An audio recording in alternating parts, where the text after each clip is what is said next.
Today, ChillPoint on Saturday? It's more likely than you think. All this and more on ChillPoint. 100% likely. Yeah. Well, yeah, right now it's 100% likely. Yeah. The chances of ChillPoint being on Saturday are very high. Mm-hmm. Very, very Higher. high. Yeah, all the time, including to this week. Very much this week. Hey, everybody. Welcome to ChillPoint, the show where we talk about the week's video game news, as well as links. Wait, no.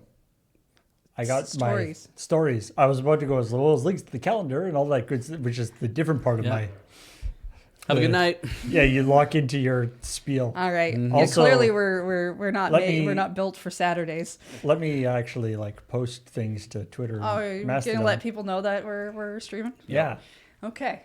All right. We're doing our Look. jobs and we're doing them great. it's Saturday. Mm-hmm. Mm-hmm. We're extra chill on Saturdays. Why we typically do this show on Fridays. So yeah, today we are going to talk about video game news that happened this week, as well as the episode of Checkpoint that went up on Thursday.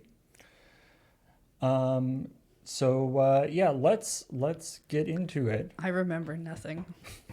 You remember nothing of what It's- actually was in the episode? This is why we do it on Fridays. Because it's like oh, I start- just did the edit and now I remember and now everything is lost to time. Starting with the thing that got a lot of feedback in the comments, the intro. Oh, I didn't read the where, comments this week. They were good, right? Like people were Oh, yeah. well behaved. Oh yeah, I don't have to Absolutely. go boop anyone. No. Okay. Where Beach and Kathleen recommended moving to Australia Yeah, because I didn't Because want to it's- just straight up say New Zealand, so I said I'd say Australia. But because it's too dark this time of year. it is. Folks in the comments said that that might be true, but it is also way too hot in Australia. Ah, And also, we are entering brush fire season in Australia. Look, So they didn't recommend moving there. if is what you I'm want saying. to get more sunlight, we are trying to tell people to move basically onto the sun, like the closest we can, the without leaving Earth. That's true. You probably, at least you wouldn't have to worry about the seasonal affective disorder. the gooey center of your continent is, to my understanding, essentially desert. I don't know what you're talking about. Brush fire. Like I don't know where. Is it just the ring around the edge? Is that it? Okay, It's just so when you make an island, because we Yeah. did this in Victoria, definitely, Mm-hmm. you have to have like stuff partitioned off, and because if you don't, we have the problem we have in BC where just fires happen. Yeah, But clearly do. Australia knows what they're doing, and they've made an entire section just for their brush fires. just it's brush fire and season. they have, and they know. yeah. Yeah, I've never been, but I'm gonna assume so much about your place. I saw a British person living in Australia telling everybody about the parts of the USA that correspond to the different territories, and they pointed at first up Tasmania. Tasmania it's like Alaska, very cold, very conservative. Nobody wants to live here. And I was like, wow, good start. Okay. But yeah, I could have said we could all move to New Zealand, but frankly, there's not enough room on New Zealand to move everybody to. There's lots of room in Australia to move people to. They just have to be willing to live in the gooey center of the molten core of Australia. Yeah, So that's where you should put all of us immigrants from North guess- America. Put us there. I guess it's the thing of like we have to mention New Zealand right now because we understand your anxiety about being forgotten. Mm-hmm. We 100% understand that anxiety. I mean, I wanted to mention New Zealand instead of Australia, but then I was like, Kathleen's going to read that part, and it might seem like some sort of weird nationalism on her part since she's born there. And I was like, I don't know if that's right for her to have to say New Zealand because she was born there in the first place. So I'll put Australia down. But fucking, I should have put Tonga. I should have just wrote Tonga and been done with it, and Vanuatu. Just moved to Vanuatu. It would be awesome. You can all just move into the ocean. There. Somebody did offer Brazil though, and Do they have that authority? I was more concerned about, do they have English in Brazil? Like, I mean, I know there's obviously a person living there who is there's speaking some- English to me living in Brazil, There's but I'm some like, English in Brazil. I don't think I feel like I'd have to speak Brazilian Portuguese in order to get by in Brazil, though. I don't know. Again, never been. I feel like there'd be some argument as to how well you'd be understood in Australia. Yeah, true. But anyway, let's get on to the first story, which is about Sonic Rumble, Oh yeah. All right, the Rumble Scrumble. which I don't think is actually out yet. It is, but it is in process. It's this Sonic, but what if Sonic Fall Guys, which, to be honest, doesn't seem like a terrible mix, like a terrible combination. Yeah, they kind of had like a weird, not quite Lego, but toy-like look in that art. But yeah, they're saying that according to the franchise lead and the Sonic, or the director of Rumble, the Sonic franchise lead and the director of Rumble, basically saying that they are not doing gacha mechanics in it because apparently those are not very popular. And they don't They have not been very successful when it comes to games targeted toward a worldwide audience of all ages. But And such mechanics tend to be shunned overseas. So we don't think it is the right choice for this project. which is kind of like low-key saying that here in our own country, people are fucking suckers. They'll fall for this shit 9 times out of 10. No, I really do think it is very much the whole...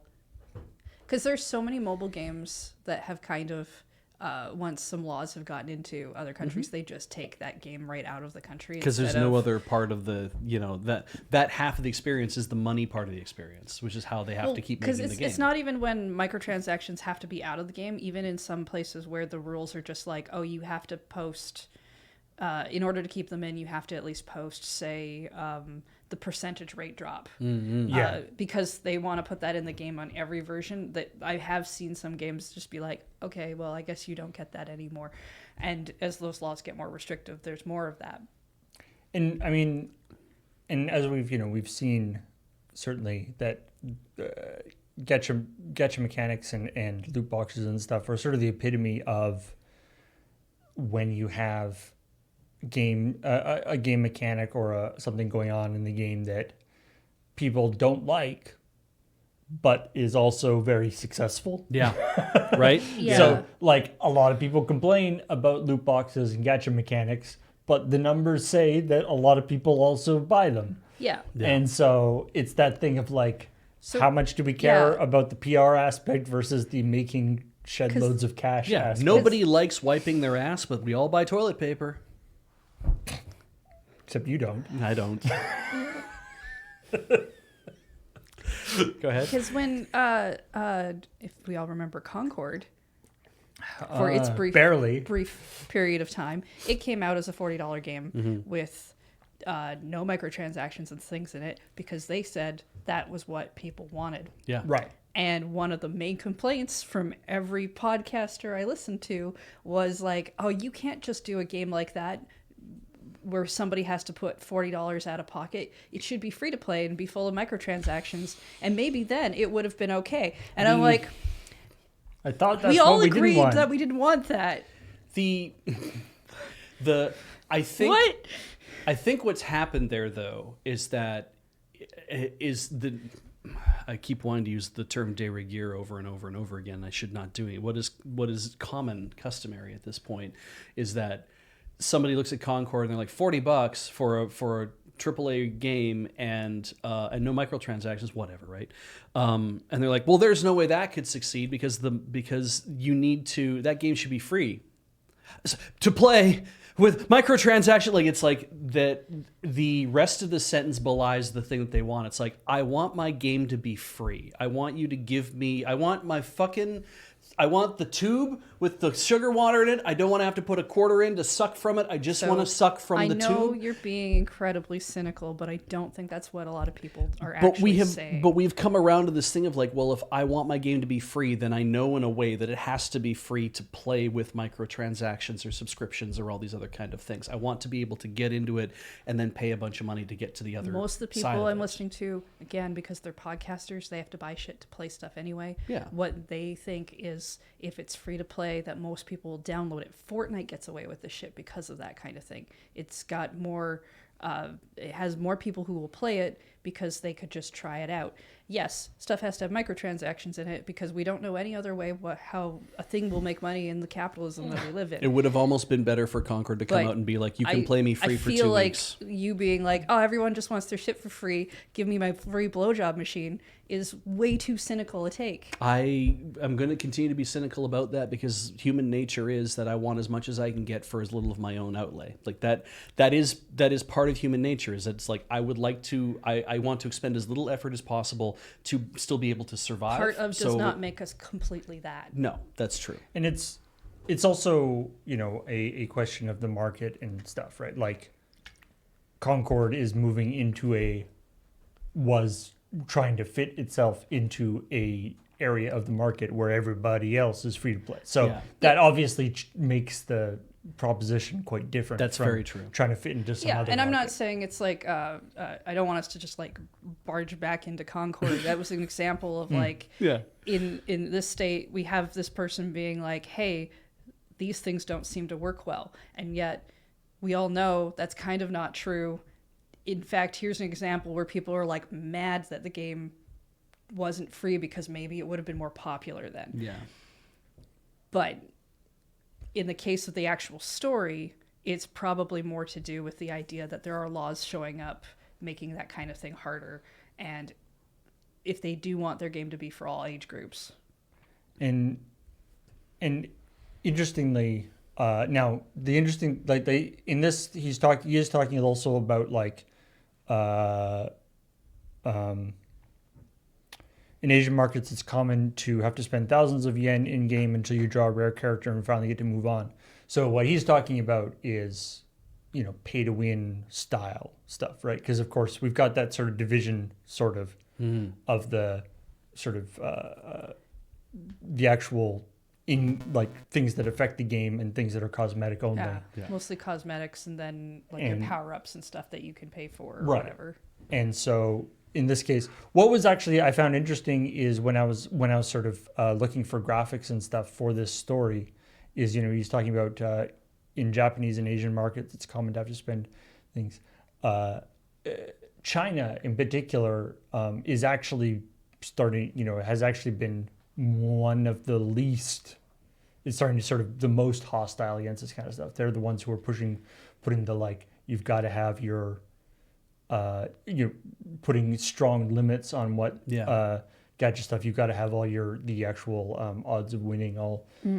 And of course the EU is also putting in rules, and that's partly what we were talking about here. Because the games get to a certain point where that kind of microtransaction nonsense, because what you need it to do is it has to be enticing without becoming predatory. And whereas if you are completely profit driven as a company, you will create a game that is highly extractive to your customer base, to be like, I want to get as much money as I possibly can out of them. And the way to do that is I can drop a 5-star on them from time to time, but I can't do it that often, or I need to encourage them to, like Fire Emblem Heroes is, because I picked it up again recently so I could generate a lot of platinum points because I was trying to get some shit off of like Nintendo's store.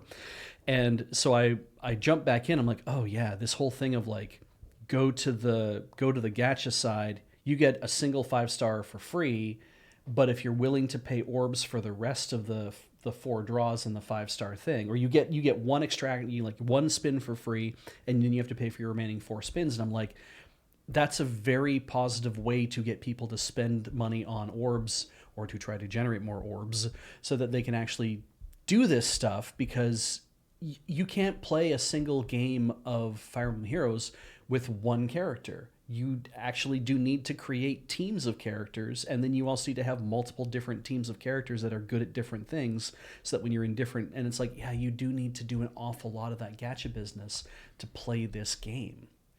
And that's the side of it that's like, yeah, this can be very exploitative of people who are like, I'm trying to build out a thing, so I need to spend more money to do this, but it's fun because it is my game. I mean, the line in that game is the fact that the first few missions are easy. They give you rewards, so you don't have to spend money, say, right away. It's more of that that weird trap of you opened 5 of these things if you just open one more, and you don't quite have enough, but if you just paid some money, you could have some more. Yeah. Right?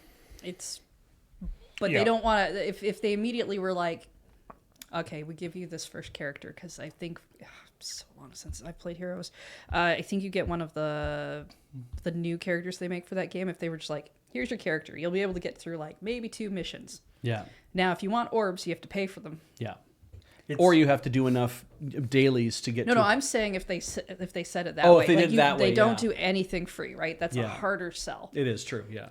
It's unfortunate that the sort of the end result in a lot of ways is like, we're totally fine with loot boxes, gacha games, that kind of stuff, as long as you're not too good at it.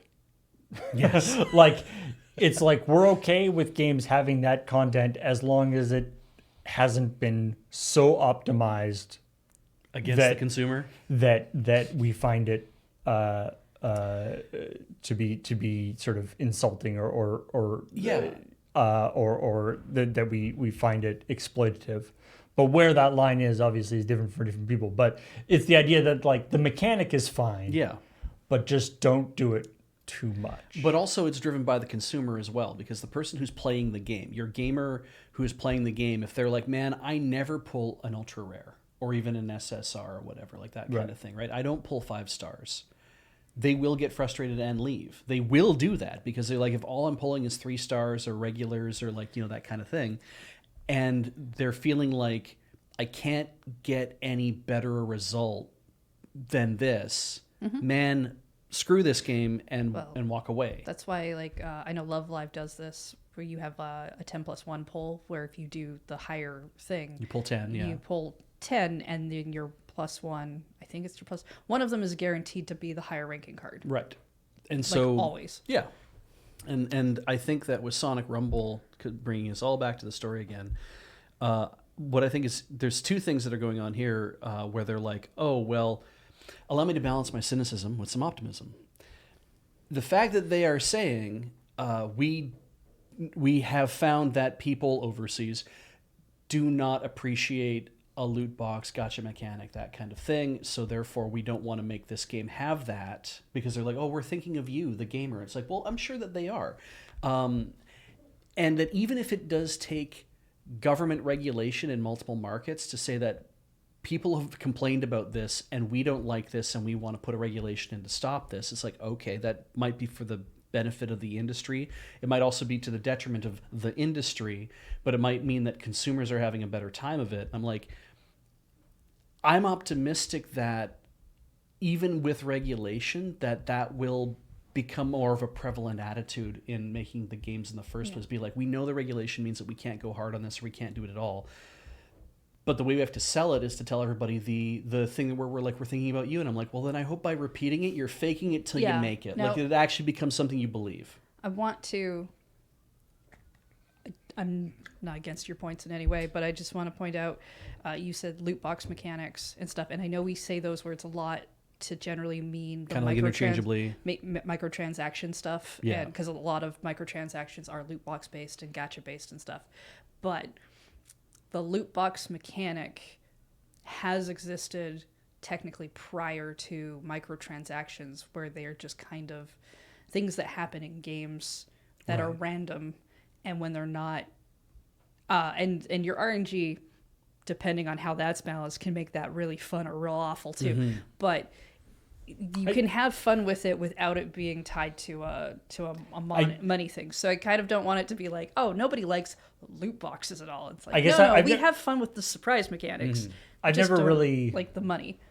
I guess I've never really associated just like treasure chests in games as loot boxes. Well, because in some games a treasure chest has the exact thing that's in it, but I think in games like I think it's like Xenoblade, when you're trying to pick up other swords, that's got more of an RNG mechanic to it, and to me that's basically a similar thing. I mean, to me the term loot box implies a money connection there. I don't know. Maybe that's just me, but I think that's what it is now. Well, we've talked about the idea of like regulating in-game gambling, that where it's like I pay 300 gil so that I can spin the roulette wheel, right? And it's like, where'd you get the gil from? I killed like 10 monsters. Like, where else would I get gil from? Like that kind of idea, right? I have 500 G, and so therefore I go play it in a slot machine. I go to the Dragon Quest casino, and none of it's based on having to generate out-of-game currency or in-game currencies from out-of-game currency, essentially. But you know what the ultimate gambling kind of idea of like, well, I hope I get the rare thing, I hope I get the super rare thing. You know what that is just killing monsters in the first place that have rare drops. Yeah.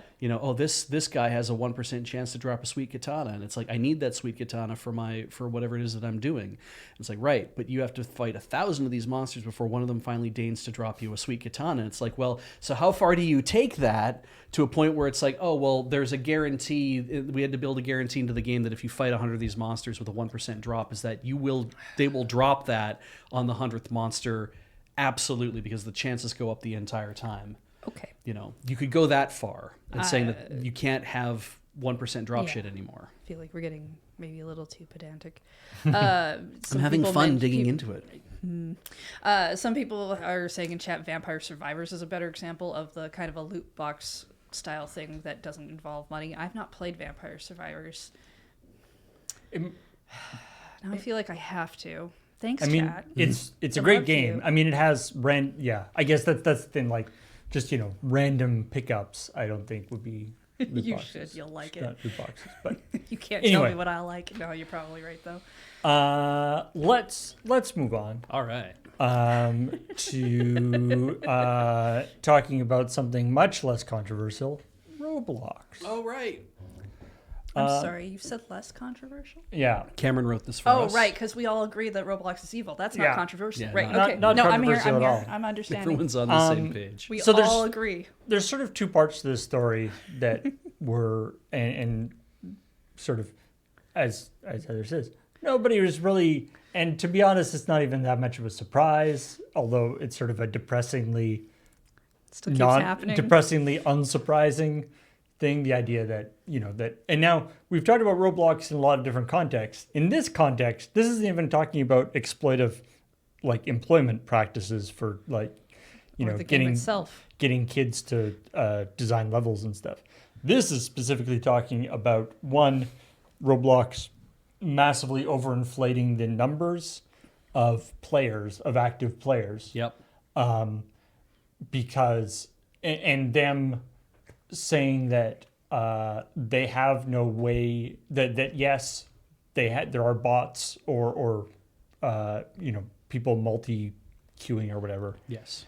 But they have no way to differentiate that. Yeah, and people have alts and stuff like that. Yeah, except that internally, apparently they do have a real number for the number of players that they use for internal things, but they don't. But they report that. They report that inflated number because it makes them look better. I mean, it might be an estimated number. I mean, shit, we used to do this. But like it's apparently. But they probably have some idea of how many. Apparently, it's even explicitly titled, or they explicitly call it de-alted. The de-alted number internally. So this idea that they've been reporting on that they have a larger, and what this research paper alleges is that because Roblox they're one of these companies that is ginormous but doesn't actually make any revenue because we'd actually talked about this a couple of weeks ago, that they're spending like insanely huge amounts of money on R&D apparently. Yeah, so much of their money is tied up in R&D that it makes them not profitable even though they have profit. Yeah, they're spending like billions of dollars. Yeah, it was on really R&D. weird. And also they have, they spend, X amount of money on how much on each user and all this stuff. Anyway, but the end result being is they aren't technically profitable as a company, but because of how the stock market works and stuff.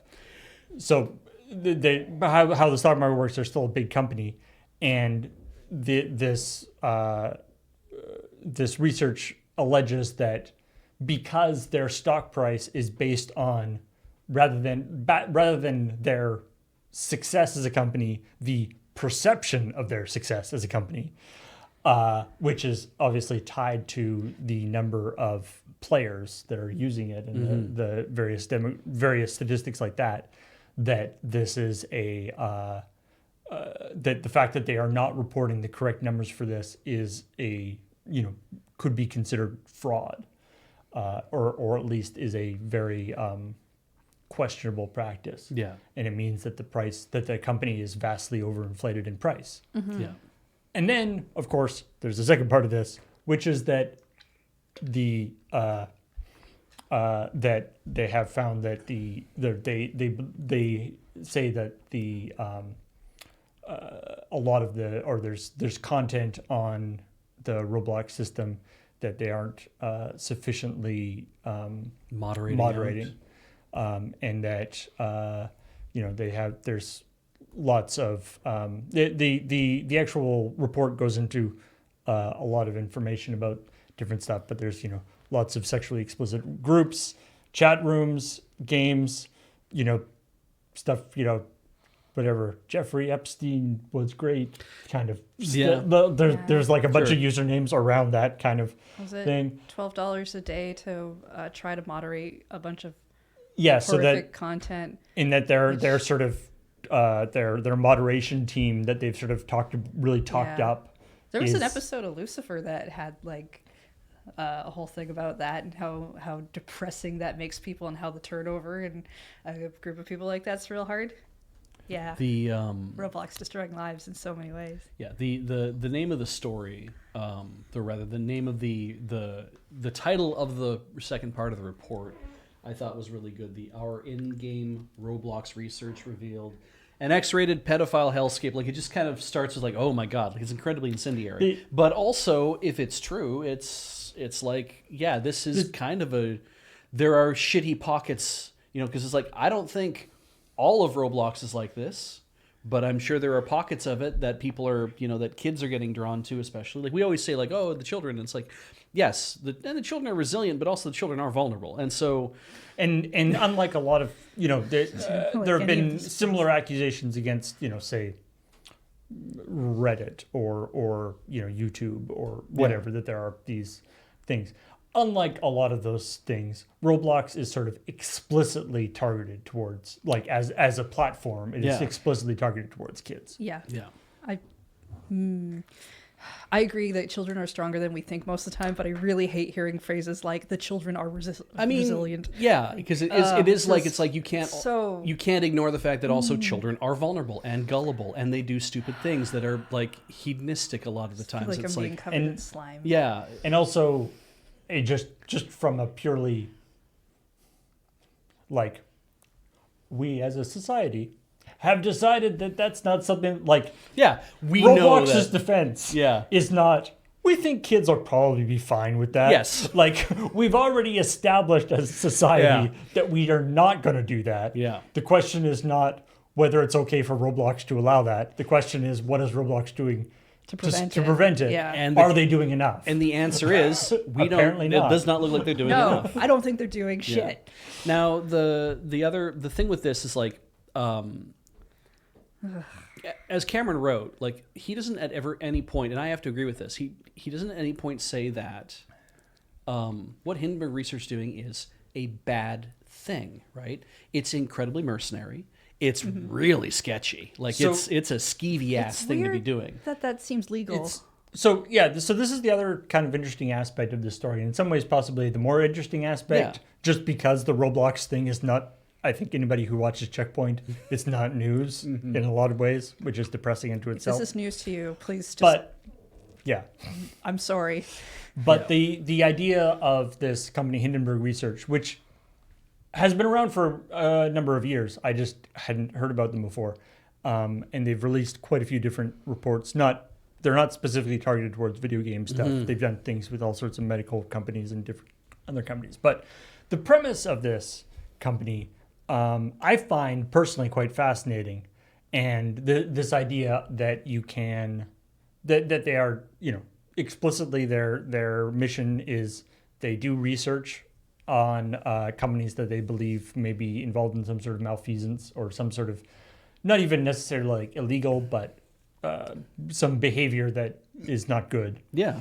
Or that means that they shouldn't be trusted as a company. Let's say like objectionable behavior. Things that Objectionable you're like behavior. when you see on the face of it, you're like, that doesn't seem like that should be allowed, or that seems like that's shitty behavior. Yeah. And then they release that as they release that and notify people about it. But at the same time, they also have a newsletter that they put out. You don't have to pay for, like, this isn't a service you have to pay them for, because it's in their best interest for the most people as possible to get this, so that they short the stock, which, not to go into too many details about stock stuff, but effectively means that they bet against the stock. They are making, it's like buying a stock in reverse. You're saying, I think the stock is going to go down. So I am going to, so rather than buying it at this price and trying to sell it at a higher price, I am going to try to sell it at this price and then later on buy it at a lower price. Yeah.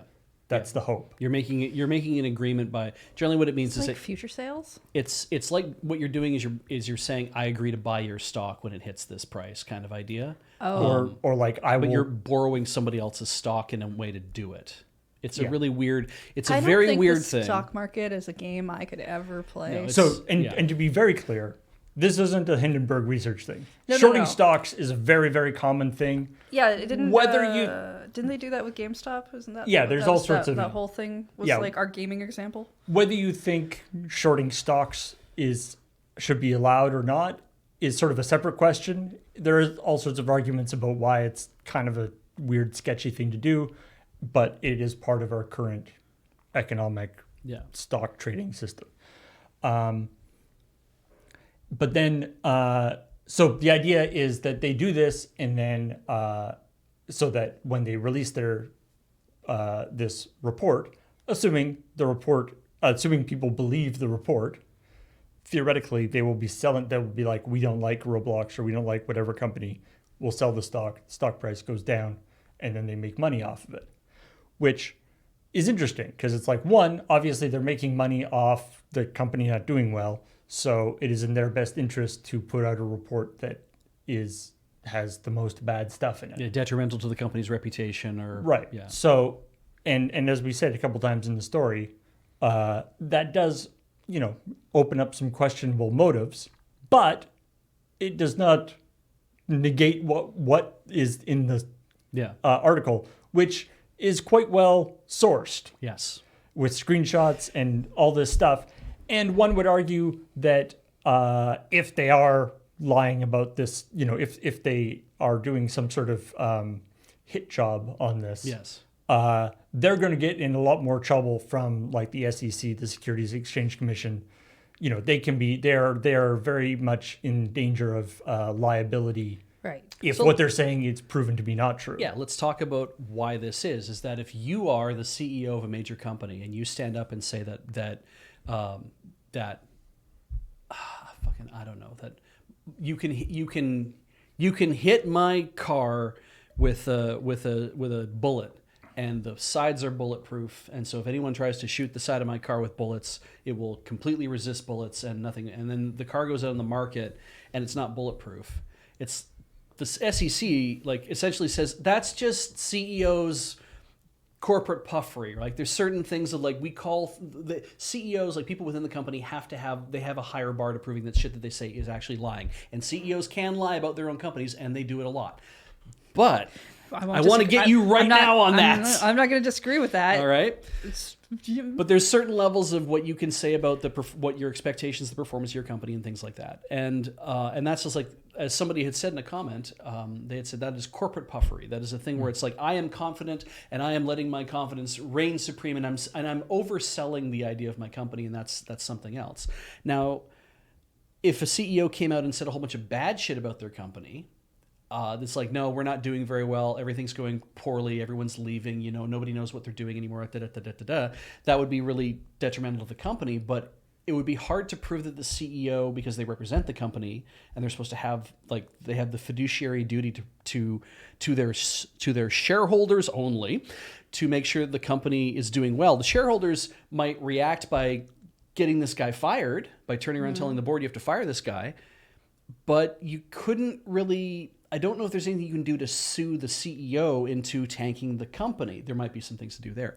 But when you're a third party to a company and you say a bunch of wonderful stuff, the company loves that and no one's going to say a word about it. But when you're a third party that says a bunch of terrible stuff, you will have to defend that in a court of law. You could probably, the only thing I can think that you could probably get a CEO on for negatively impacting the company is if you could prove that they were bribed to or something like that. Yeah, they're on purpose driving down the stock price or the interest or the overall reputation or whatever, and they're doing it on purpose because they're trying to hurt the company, and then that's a whole thing. But so it's been 40 minutes before I felt depressed about the news. Yeah. Which has, there's been various cases of that possibly happening recently. But yeah. So anyway, I kind of obviously there's this Hindenburg research. I don't know if they've got what their history is in terms of whether they've sort of done nefarious or not done things that, or whether some of the reports have been less than authentic or whatever. Yeah. But in this case, it seems to be pretty above board in terms of their research. And I'll be honest, assuming that what they produce is accurate, the idea of connecting sort of research directly to the economic outcome of that research, I kind of like. Yeah. I kind of like the idea that like rather than massively underfunded, a journalist who has is massively underfunded and can't, doesn't have the resources to do what they need to do, and then they finally release their whatever and it's buried on some blog. Yeah. The idea that you can do this kind of research, release it, affect the company, but also as a side effect, fund your ongoing project by basically making money off the company, off the damage you do to the company. Again, assuming that the research they're doing is accurate and above board, and the targets they're going after are deserving. Yeah, seems like a reasonable idea to me. And I think that's the thing. It's like, on the face of it, we have to make heavy assumptions that everything that is being sourced here is accurate, because if you say all this stuff and it affects the stock, and did Roblox's stock go down? It did. It did. So at that point, Roblox is talking to their legal team to say, we need to do something about this, and the legal team has to pour through the entire report to find out whether or not there's anything actionable in there to say that, no, this is defamation, this is stock manipulation. I mean, that's the thing they should do. We've definitely seen CEOs just get mad and deny things for fun. But I think they do it for fun. All that will happen behind closed doors until Roblox is ready to say that, no, this is some bullshit that they pulled to try to make us look bad, et cetera, et cetera.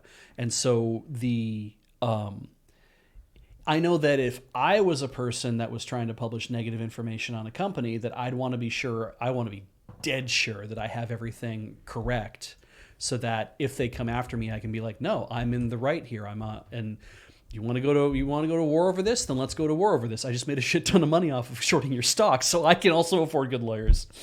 Yeah. So, I mean, stock market's so weird with the whole perception thing, because lots of stuff goes down in stock price when they announce a new product, or goes up when they announce a new product, and then it's stabilizes over a few days. Or do you want to buy Apple stock when it's on sale? Wait until they announce a product. The moment they announce a product, all their stock will drop. You can buy it on sale. It'll go back up about a week and two later. It always weirds me out how you say on sale. I mean, here's an interesting... But it is. I mean, this is interesting. Like, this is the Roblox stock.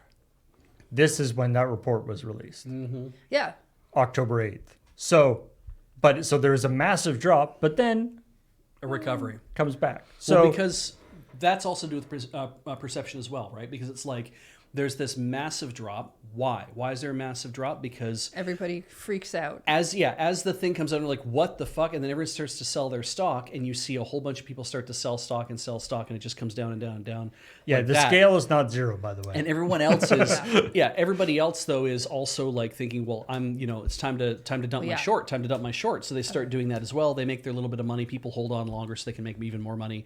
You get all the way to the point where the bottom of the fall stops, and then it starts to come back up. Why? Because the stock's on sale, because there are people out there who are like, nah, this thing was performing so great for a certain amount of time, so it's just got to come back up. And it did come back up to Yeah. where it was before. I like that one episode of Spice and Wolf where everybody's just like, oh no, they're selling. Other people are selling. Quick, and start selling yours before it's worth less. Yeah. And as Source of the Moon says, the aspect that I think is important is that they do release all these reports to the public. Yeah. You know, there's a lot of research done by investment firms that is proprietary. Yeah. So the idea that this is being released to the public, I think, is a good, is a public benefit. Because ultimately, if there are actual if they're in legal trouble, if Roblox is in legal trouble because they haven't been doing enough of what they need to do, or because they're putting kids at risk, and there's all these other things that are going on, right? Everything being released to the public means that government authorities can lean in and look at that research and be like, we were unaware of this, or we knew a little bit about this, but we didn't have all the details yet because we have nowhere near enough people to investigate this problem. And now that it has been brought to everybody's attention, we have to do something about it. And so we're going to put some attorneys on this, and they'll start putting a case together, and then we'll see something happen. I have no more to say on this topic. Yeah, I think I'm done too. Alrighty, let's talk about some Tetris. Yay. Oh, thank God. Rebirth. Yeah. So, dog playing Tetris, which is a Which solid actual Twitch human? name. it's a good Twitch name. Although That the person who's done this though is a person, right? They're not a dog pretending to be a person. I mean, unless the dog is very good at pretending. I've seen some very, very capable dogs. They seem this appears to be a young man. I was just surprised by the username when I'm seeing when Dog I is saw a the story. longtime Tetris pro. And I'm like, okay, so they're like 13. Oh, they're 15. Yeah, Oh, 15. yeah. So they've been doing it for years now. I mean, they might have been. It's so weird to be like, oh, longtime seasoned veteran of playing of Tetris. And it's like, I am 15 years old. And Have I'm they like, now?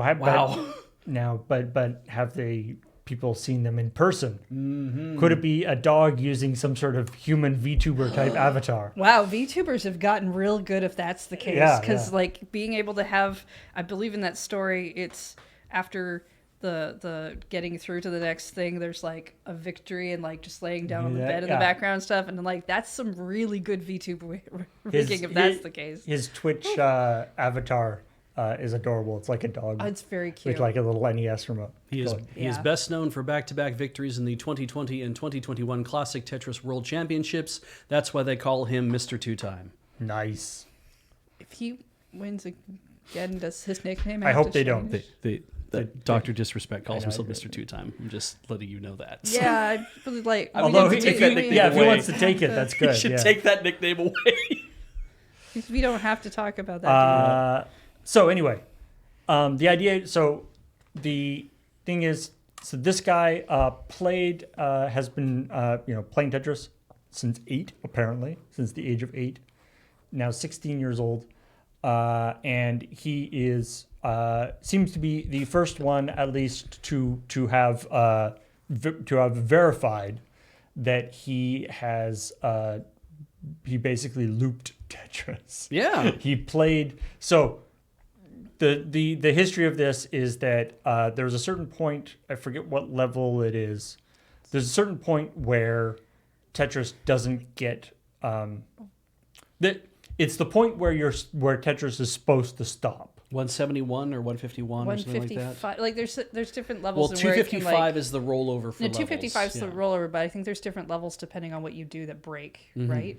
Yeah, we've talked Because about Blue that Scooty before. did that. Yeah. Yeah. Yeah, so there's the area, there's the arrow, the line where Tetris is supposed to stop is actually like we've way past the part. Yeah, level 29. Great. Is when it's supposed to stop. Okay. Oh, cool. Then I feel like I've beaten Tetris Yeah. at least once. When they initially made Tetris, level 29 was supposed to stop because there's no way they figured a person could move the blocks fast enough to get past that that's level. probably Yeah. true. I know I've gotten through it like And level then 22 or something. and then they figured out all the fast tappy things. Yep. And they got past that. And then they started finding various glitches that made it so. And we talked about this a while ago. That basically they found some glitches about basically how it calculates the score, which meant that at a certain point, the chances of the game crashing when you finish a level keep going up to the point where there's a very high chance that it will crash around level 120 something, I think. But now they've made some folks made made a ROM hack of the original NES ROM to fix. All they did was to fix that calculation thing so it wouldn't crash. So it's still very much the same, and it still has a bunch of other glitches. Because one of the other things that this guy had to deal with is, so you're going through, so past level 29, this guy, he goes to loop, you've got to get past level 255. So everything past level 29, you are playing it faster than the makers of Tetris thought was humanly possible. Right. For every level past that. Yep. The problem is that the color of the Tetris level changes Yeah. every level. And apparently that's somehow correlated with the actual level number. Like and so as it gets up into the levels that they weren't planning on doing, and various level memory overflow errors start showing up, means that the color palettes get really fugly. Yeah. As you keep going up. To the extent that, for instance, on level 235, it's dark green on black. You can sort of... It's never actually black on black. It's never actually black on black. It's very dark green on black. That looks miserable.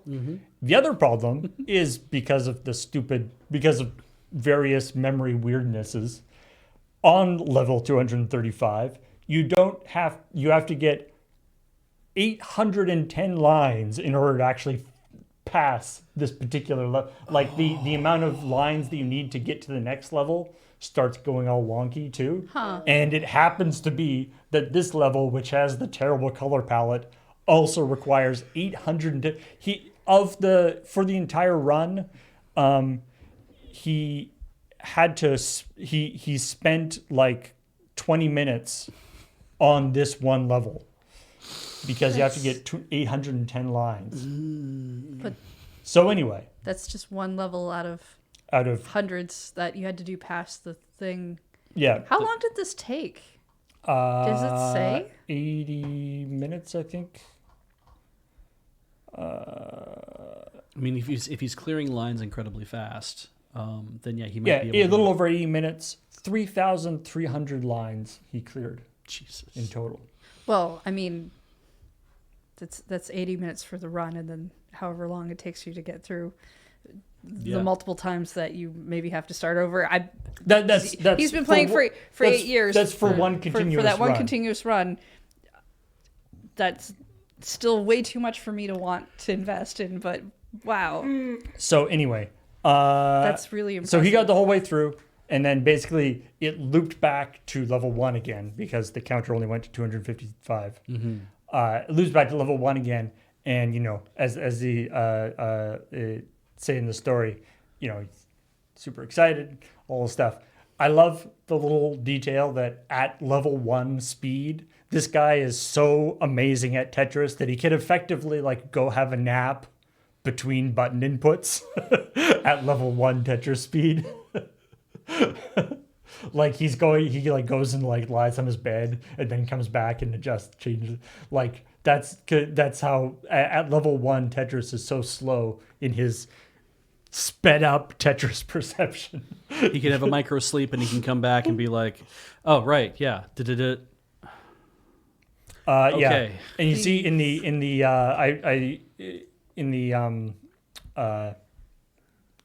in the shoulder graphic for this, I did post his like score at the end, which it did keep. Like it did actually calculate his score, but the like columns are all shifted over Right. because they didn't expect to have that many characters in the column. Yeah. And so it's all messed up. But it did count it, so that's cool. So anyway, so congratulations Keep your superpower of being able to go to sleep whenever you want, to Dog playing Tetris. but don't let work companies take advantage of that. You keep that for you. But also, he did end with GG. I'm so glad that game is over. I never want to play this game again, which is entirely fair, but also maybe not the best name for your Twitch channel Yeah, exactly right. if you don't want to play any more Tetris. There's other forms of He Tetris. just gets a hold of Twitch. Like, can you change it to Dog Done Playing Tetris, or just Done Playing Tetris? Yeah. Oh, that'd be good. Yeah. Yeah.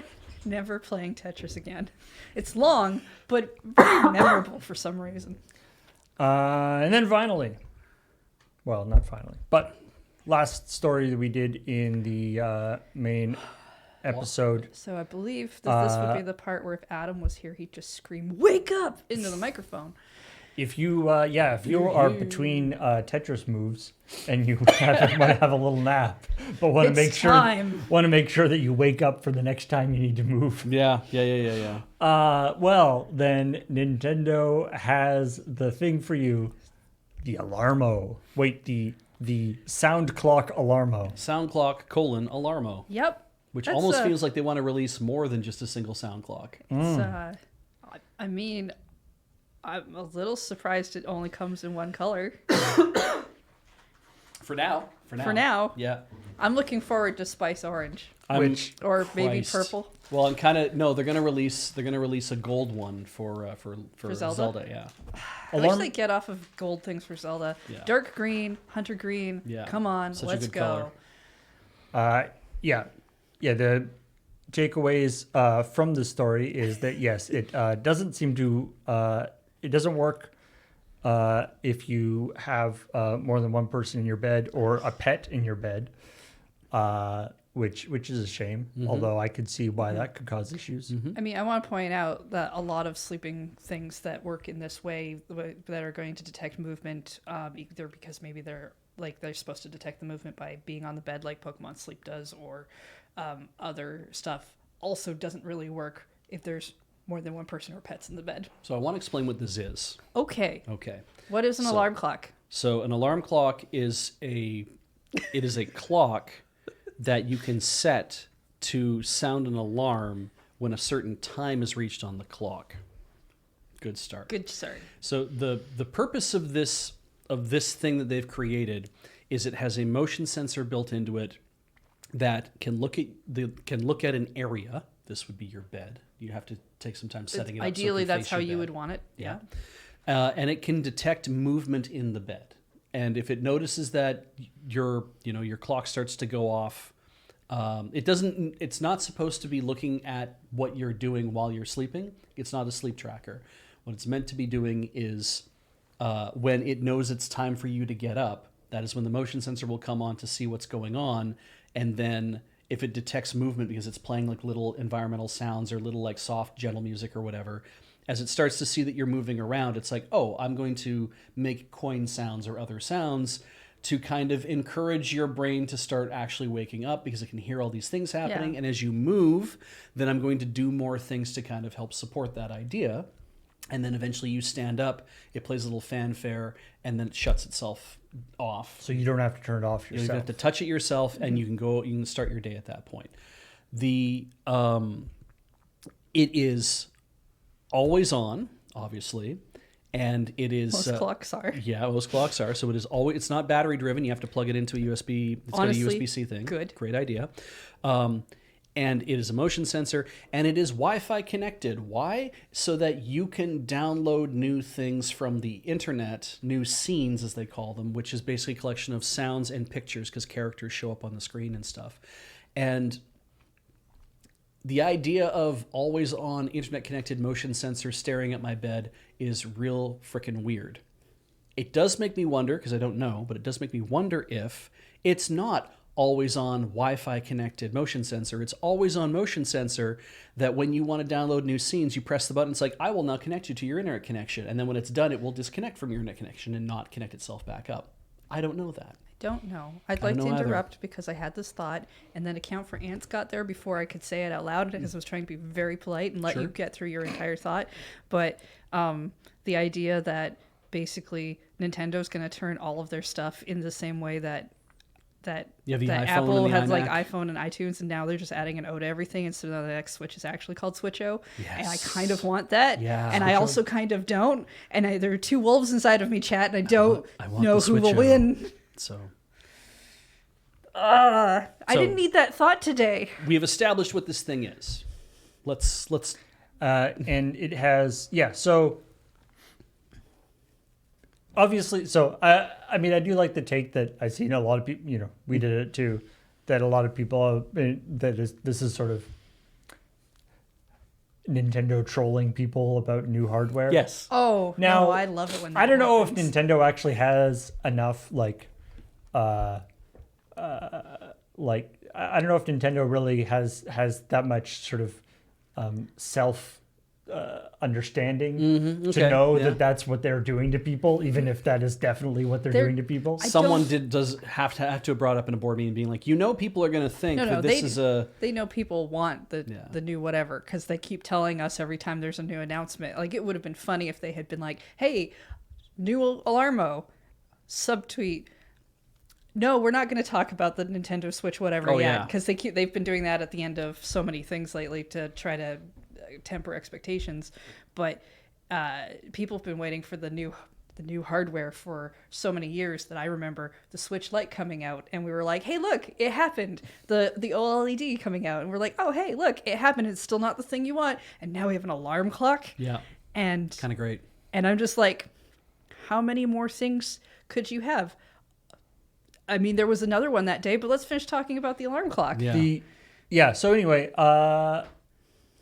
a cool idea. It's a cool idea, and they can update it they can add more little things.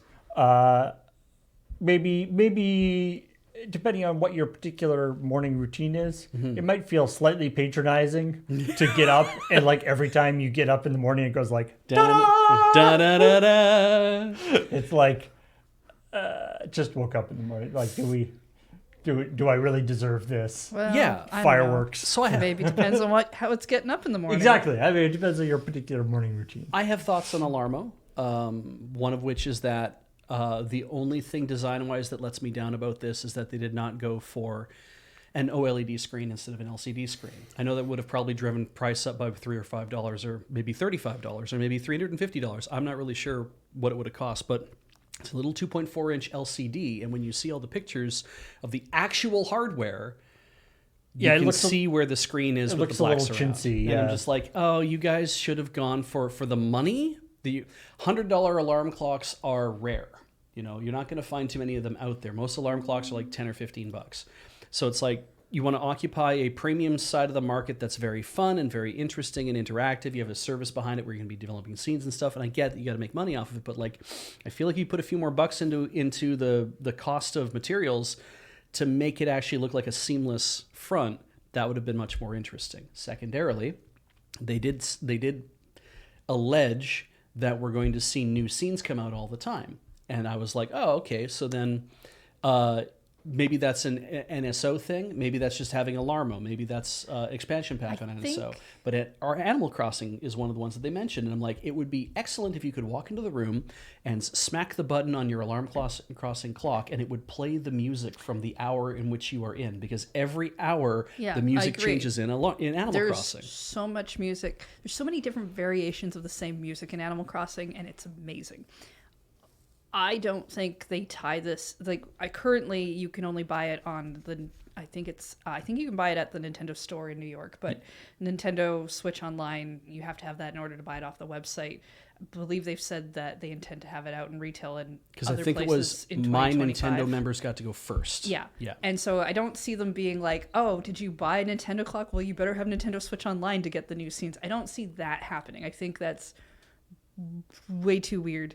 I think that's just meant as we only have so many of these made right now, and we're trying to limit. Yeah, but what I'd be interested in is if they could, like, you take your actual Switch and, like, put it in a dock beside your bed. It feels like the sensors that are on the Switch could probably handle that. So, I have seen people speculate on the idea of the new hardware. What a neat idea would it be if we had a dock that didn't have. Because the dock is now meant to cover the screen, right? It's always kind of been part of their advertising. You put it in here, it goes to your next screen and it covers this screen. But a lot of speculation of things they could do involves not having the dock screen covered.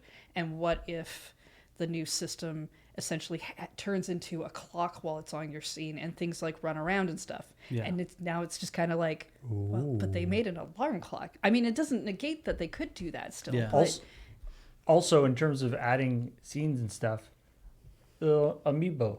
You put you put a different amiibo on top and it gets different sounds. That would be amazing. That'd be cool. Yeah. I mean, amiibos are stupid, but and yet, if you've got them already, I still buy them. Well, they're. I mean, I'm still mad that Zelda from Echoes of Wisdom doesn't have her own amiibo. In terms of I always come back to defend amiibo because it's like, in terms of a piece of DLC that you can buy for. It's like, I buy this one thing, but it's actually good in multiple games, even if they're all first-party Nintendo games. I'm like, that's actually not a bad investment for, like, a pretty good toy, but also a thing that you can, like a little statue, but also a thing that you can enhance your games with. I'm like, that's not bad. It's better than some DLC. What was the other thing I wanted to mention about this? Damn it. I thought I saw it roll by. Well, enough time passes. I'm sure it'll come back to you. Yeah. So there's a Ask a Developer series, and there's a few quotes that IGN pulled out that I thought were very, very funny. Mm-hmm. And I wish I'd had them beforehand, because for one thing, they did talk about, what if we made this thing like a game? And in development, they're like, no, Getting Up is not a game. It's like, they didn't say that specifically. I am paraphrasing, but it is that idea of, like, it can be assumed that users would continue to play with it in bed. In that case, it might end up disturbing their sleep instead. Okay. Right? Yeah. We want waking up is not a game. It's serious business. Have they talked to the Pokemon Sleep people about that? Well, that's the thing, right? Because I'm like, Pokemon Sleep exists. That's the other thing I want to mention is Pokemon Sleep and phones. But there's another part where they say that they want people to use this for a long time. They want to reinvent how people approach sleep and how they approach waking up in the morning. They hope this will have a massive impact on everybody, like getting an alarmo all around the world. But my favorite quote is, for example, if we were to create a system in which you receive a reward, Slower, please. Yeah, I'm trying to get to the point. In which you receive a reward every time you wake up, it may motivate you to wake up as long as you're still receiving the reward. But if we create that system, once the rewards stop, you may lose your motivation to wake up. And I'm like, dude, way to sum up the last 20 years on Earth, right? Like, just like, oh, once the rewards stop, you may lose your motivation to wake up. Like, So, yeah, the just like goofy ass things. They're trying not to be like, there's no gold medals to wake up early, and there's no bronze medals for waking up later. It's just a thing they say we want it to gently support users. They want people to casually use it. And I'm like, for $100, but something that's just kind of a casual enhancement to your life, that's not bad if you do consider it. Like, I have an Apple Watch, right? That's like cost me $300, $400 because I had coupons. I had gift cards. And I was like, I think this is like a needless extravagance, but I do want to try getting one. This is my second Apple Watch. And I was like, oh, having this is actually incredibly handy to me. This turned out to be an enhancement to my life. And I spent, I'm going to buy another one actually, and that's going to cost me $550 or whatever. And I'm just like, oh, as a casual enhancement to my own life, I'm willing to spend that kind of money. Why wouldn't I be willing to spend $100 on an alarm clock if it did also enhance my waking up? So, my big question about this is, and I guess nobody's actually got a chance to use it properly yet. Mm-hmm. The premise is sort of is this significantly better for waking up than an alarm that just slowly gets louder? Right, because that's like a long time thing of they make clocks that have the alarms that slowly build up in volume, or a clock that is like light based where the light starts out. We've had that for 20 years. Yes, we have. Or whatever, 30 years. The premise of this is that it's using the motion sensor thing to try to track you and do it and react to it. Yeah. Is that a significant benefit? I don't know. Depends on the person. Yeah. I don't know. I'd be interested to see when reviews and stuff start But coming it up. really is going to depend on the person. Having loud noises for some people is just terror. Having a thing start quiet and go loud, I've always hated, because that was a thing Beach would put on his alarm, but you always had the buzzer always went off and was louder than the thing. Yeah. And that would come up. I have a really quiet alarm, and it wakes me up every time. The Fitbit that I use technically has an alarm, which I do sometimes use, especially if I get up really early, and Beach doesn't, because it just buzzes on my wrist. Right. But these are all kind of preferences for some people, and for some people, just things work better for them. So having an alarm clock that has Mario built in might really be great for somebody. Like if you do have a kid that has a hard time getting out of bed, maybe they would prefer that Bowser wake them up in the morning than having you come into the room and rip all the vacuum all the sheets off the bed. But the central premise, right? This idea that not only starting quiet and getting loud and the sounds, but the idea that the sounds, that it's more effective if it's directly tied to the motion sensing the bed. Yeah. I would. You do question whether my question is whether that actually matters. Yeah. I would guess it doesn't, but I'm open to being wrong about that. I think you're correct, actually, though. I think that it doesn't matter that when you move your hand, a coin sound or a Pikmin makes a squeak or whatever. I would imagine those don't do anything to reinforce you being able to wake up better or not. There are alarms that you can get that in a physiological sense. That what they do is they I think they're based on movement. They're supposed to kind of detect when you're sleeping. I don't know how well these work, just for that clarification, but the idea is that it's supposed to detect when you're not in REM sleep anymore, and then tries to wake you up close to the time in which that you want to get up. There's one for watches and stuff, because they use your pulse. Yeah, and so it's kind of I feel like what they're going for is that similar idea, is if you're moving, you're not in deep sleep, so the noise should be able to maybe help you out. Yeah. In waking up. Because it's a, I don't want to say unnatural. It is an unusual incident that occurs in your room, but because it is a game sound, especially if it's a game that you like, because it's a game sound, maybe that is something that triggers you emotionally to feel better about what you're doing, right? Yeah, I mean, the question is whether there's a benefit beyond just that they have a proprietary library of sounds that nobody else can get. I'm kind of hoping that I don't know if they've done studies. Once they get that would be Nintendo specifically, probably not. Others definitely have likely done some sort of sleep study on that sound idea. But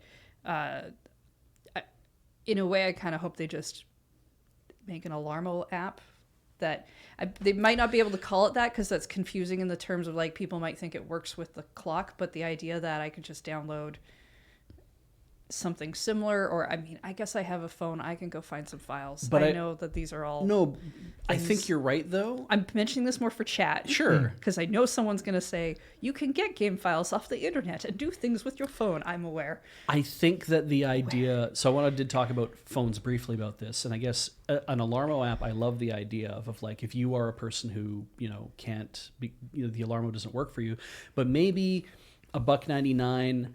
Or maybe it's like it's a free app that has a scene already, like a Mario scene loaded on it already. And if you want to buy the extra scenes, then it's $1.99 each or $3.99 each or whatever it is for whichever ones. Or you can pay for the whole works. Or if you log in with your Nintendo account because you are an NSO user plus expansion pack, they're like, oh, you're an expansion pack user. You get these scenes for free because you're already you're already paying for NSO. Would be very interesting and very fun. So let's talk about the other aspect of I keep a phone on the side of my bed. I think we kind of all plug our phones in and charge them on the side of our bed.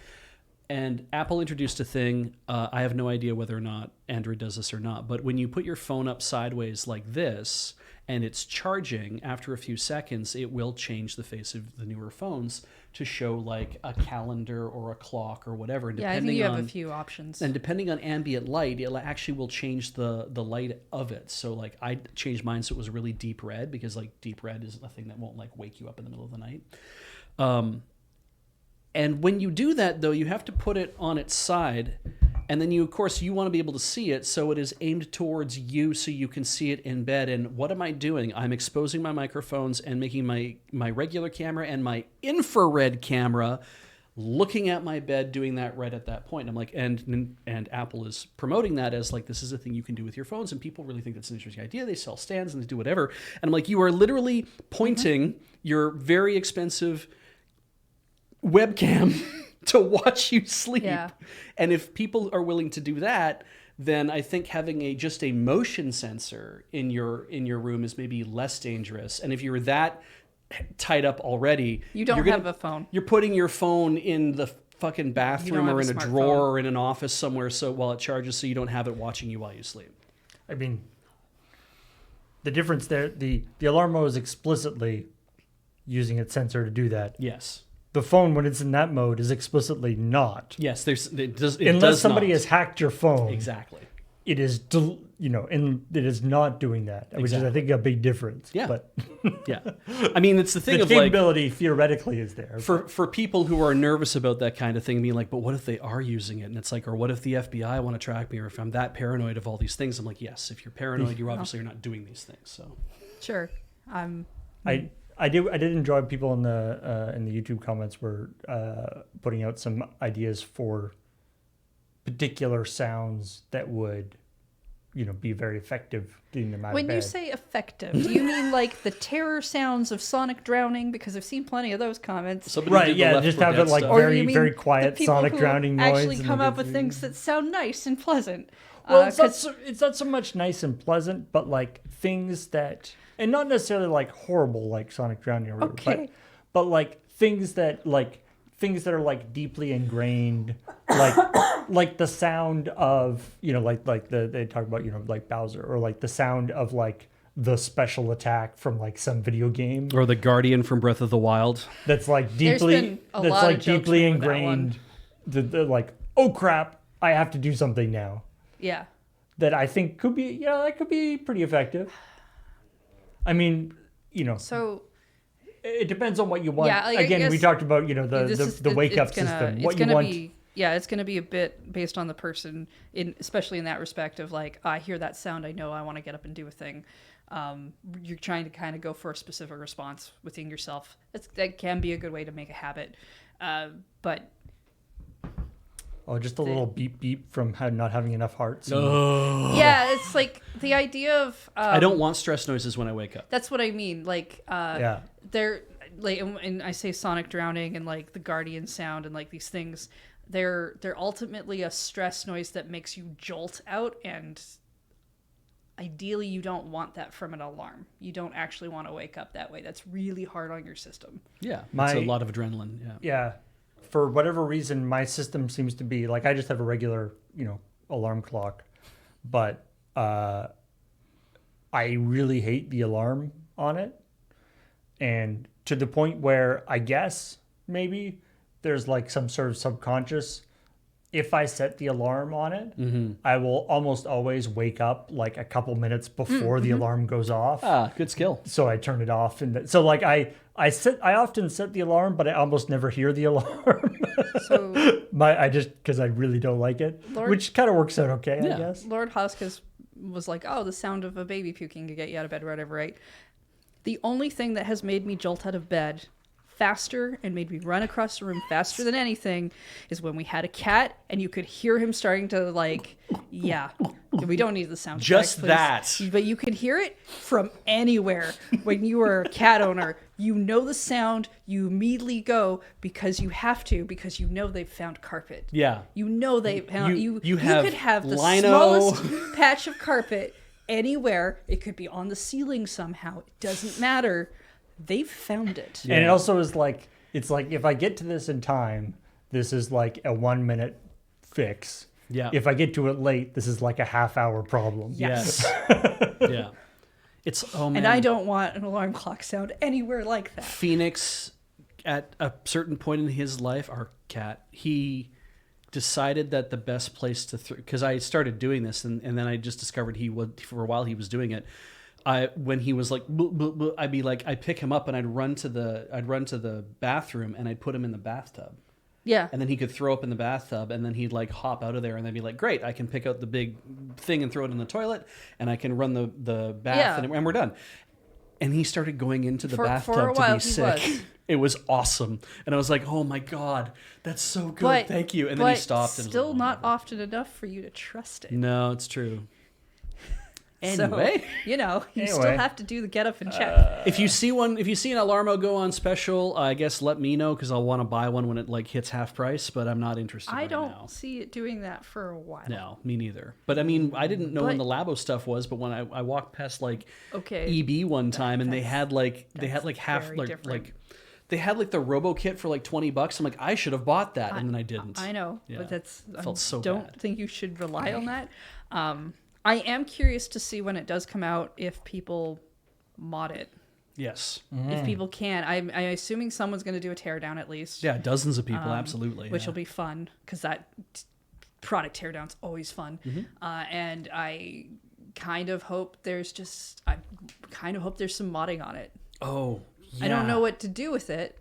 I just want to watch other people do cool stuff. The other thing that got mentioned that I'm like, oh, this would have been really good, even if it meant that it was going to be more parts. Why isn't it a Bluetooth speaker? Because that's not the point of it. It's not the point of it, but I'm like, it's in kids' bedrooms. It's like a thing, and I'm like, yeah, that Nintendo ain't about that. They aren't about that. They ain't about that multi-use device life. Yeah. No. Very Unix. An alarm clock is for being a clock and scanning your body in bed. Yes, Yes. that's right. Always scanning the body. If we're finished with the clock portion, that same day that Nintendo released a clock into the morning wild and everyone was like, what the heck? Nintendo did another weird thing that we still don't know what it is exactly. But later in that day, they put up a post asking for people with Nintendo's online with expansion or whatever. Yeah, they need to be NSO expansions. That they could sign up for a playtest of a feature that they won't tell anyone what it is. So not a playtest of a game, a feature. Of a feature. Yeah. Also, the people who've signed up, because I've seen a couple people I follow manage to sign up for it, still don't know what it is because they're not going to get told until the actual test dates, which is, I think, in a few days. Yeah. And then I think I saw the headline of an article that said that Nintendo hoped that those people wouldn't talk about it. I don't know if you had to agree to an NDA or what. That's not going to happen. Somebody's going to leak that info and we're going to know. But it's still really weird to be like, hey, an alarm clock, by the way, sign up for a playtest of a feature. Yep. And I'm like, playtests are always for server things for games that we know are coming. What does that mean? What does that look I like? have a theory. If all the people who you see online who like talked about like, oh, hey, I signed up for this thing, I wonder what it is, just suddenly go quiet.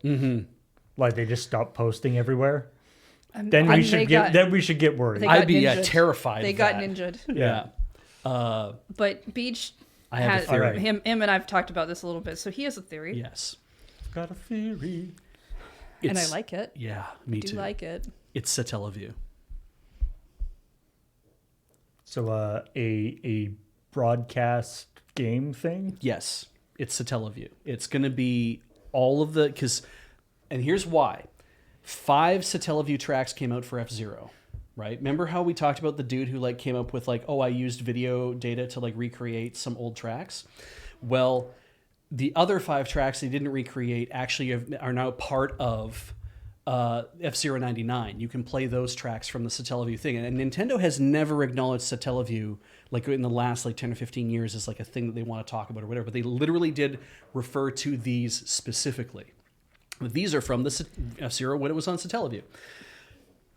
So my feeling is that they're going to do like BS Zelda and like all of the other like broadcast Satellaview games that they had come up with. They're going to be either rolling that stuff out, and it's going to be broadcast. It's not going to be like, it's going to be based on like your time zones and stuff, but it's going to be like when you log in to play the game, if you are like 5 minutes late to starting that thing, then you have to wait for it to come around again, because I think what they want is for people in the same time zone, at least, or in the same area, to be able to play it like it's a concert, to be like a thing where it's like we're all experiencing this at the same time, as opposed to, you can get BS Zelda recreated for emulators and you can go through and play it that way, but then you're doing it on your own. But how magical would it be if you knew you were playing it at the same time as another 10,000 people in your time zone? And we have talked before about I know I've definitely suggested before that I think not necessarily broadcasting them, but having the Satellaview games as part of the Nintendo Online would be a really cool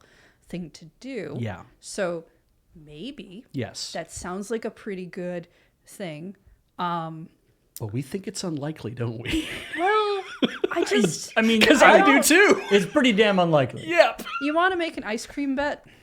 Yeah, okay. I bet it's Satellaview. You bet it's Satellaview? Yeah. I'm going to bet it's something like Miiverse. Oh, wow. I don't think that's likely either, to Holy be honest. crap. But I really liked Miiverse, and what if that? And that's way more of a feature than games. Oh my god, that's such a good bet. Yes. And at the end of this, we're all just going to win because we're going to get ice cream. Yeah. And Paul is, are you If- betting anything, you don't have to Paul, bet or you in just want to this. It get could ice just cream be out of us if this? you Because you're want. going to get ice cream regardless. Okay. I mean, I like that idea. All right. I feel like I don't. I was trying to think like what, because it's like a new feature for the Switch, which, regardless of what Nintendo says or doesn't say, is clearly near the end of its life as a console. It's a So, weird like, time to bring it in. It's a weird time to be adding new features. Yeah.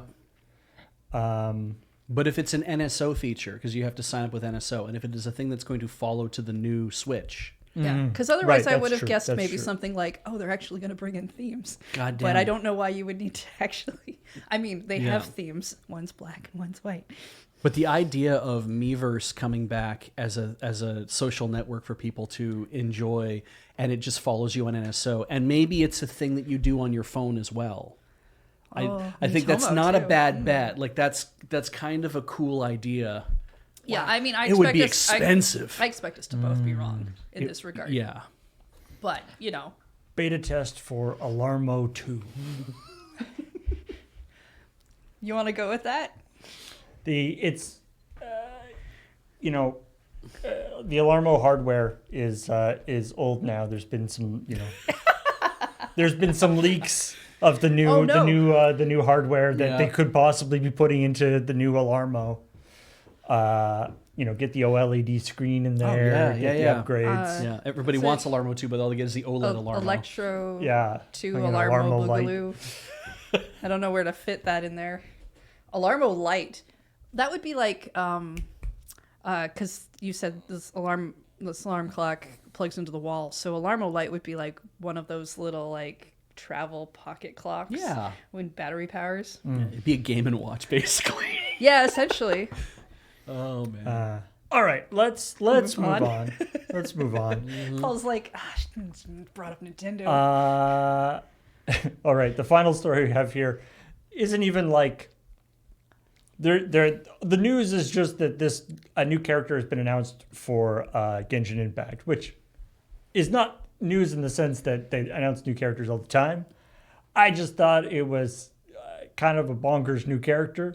Oh, right. They sounded cool. Yeah. Shilonen. Yeah. Xilonen. Is a rollerblading, rapping, hip hop, blacksmith, DJ, cat girl. Yeah. Almost all of that belong together, and then you drop the word blacksmith in the middle. I'm like, I don't even know what I Genshin don't know, Impact is. The intro video is very cool. Yeah. And then I was reading the character description, and I did not get blacksmith anywhere in that intro video. No, but 100% my 13-year-old self would have been writing fanfic about this character immediately. Apparently, her sword has a big crude self, win amp. not that far Has a off. big win amp visualizer on it. Oh, cute. Okay. Yeah. No, she looks cool. Yeah. I don't play this game. I was trying to figure out but, man. I wrote the coming up for this, and I was torn between two jokes. One being the one we went with, being that they're yet again, the rollerblading hip hop blacksmith DJ cat girl, such an obvious D&D trope. It's just like the rogue and the fighter and the cleric. The other thing I was just sort of imagining.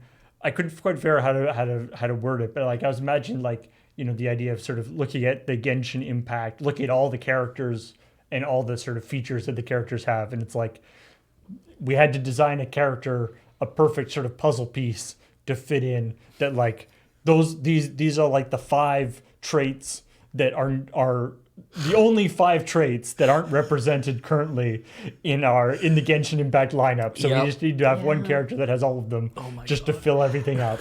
I guess if I want to play a cat girl and vampire, it needs to be a Samisi or a Gangrel. Maybe Nosferatu don't really work under that way. Just to be clear, Genshin Impact, remember, is the fantasy Yep. Hoyoverse game. Yeah. Honkai Star Rail is the sci-fi version, and Right. Zenless Zone Zero is the over-animated one. Which Right, some people were yes. talking about how they're cool character. I kind of wish it was in one of the other games. Like Honkai Star Rail, yeah. She doesn't seem like she really where is she getting her DJ equipment? But you know what? Oh, right. They make a palette swap For some and send reason, it I to put Honkai. this in. I put this in the Zenless Zone one. Yeah, exactly. It's 'cause everybody that else seems like that is more.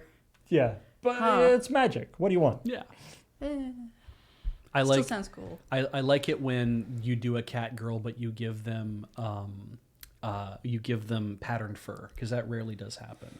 And she, I believe, has a patterned tail. She has I believe she is. Yeah, according leopard's to or her, ocelot tail. technically yes, she has ocelot ears and tail. Yeah. Oh, well, I think that's even cooler. Yeah, I like that. It's rarely do you, because it's hard to animate, right? It's in traditional animation, and it's a pain in the ass to have to draw. But when it's we're in 3D animation, with 3D models now, Yeah. yeah, that's not the same problem anymore. Also in keeping with the fantasy styling, she's got denim cut off shorts. yeah, With a little cutout for her tail. exactly. It's It's- nice. I mean, to me, that's a solved problem. So anyway, it's also one of the only character now again, I'm not that familiar with Genshin Impact.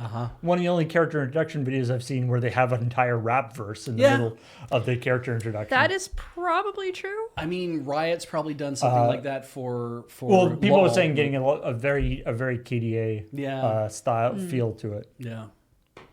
Anyway, check it out. She looks cool.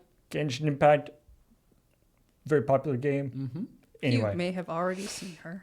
let's move on to Rapping some in the stories. wild. Some stories that were not talked about this week. Starting with, who's the smartest type of gamer? Oh no, is this one of those things? This is Because based on game? I always see these memes that are like, "Are you an old gamer? You played." Oh yeah, So- ancient gamers play Call of Baldur's Duty Gate 4. 2. Yeah. So, okay, just to be very clear before we start, Okay. IQ tests are bullshit. Oh.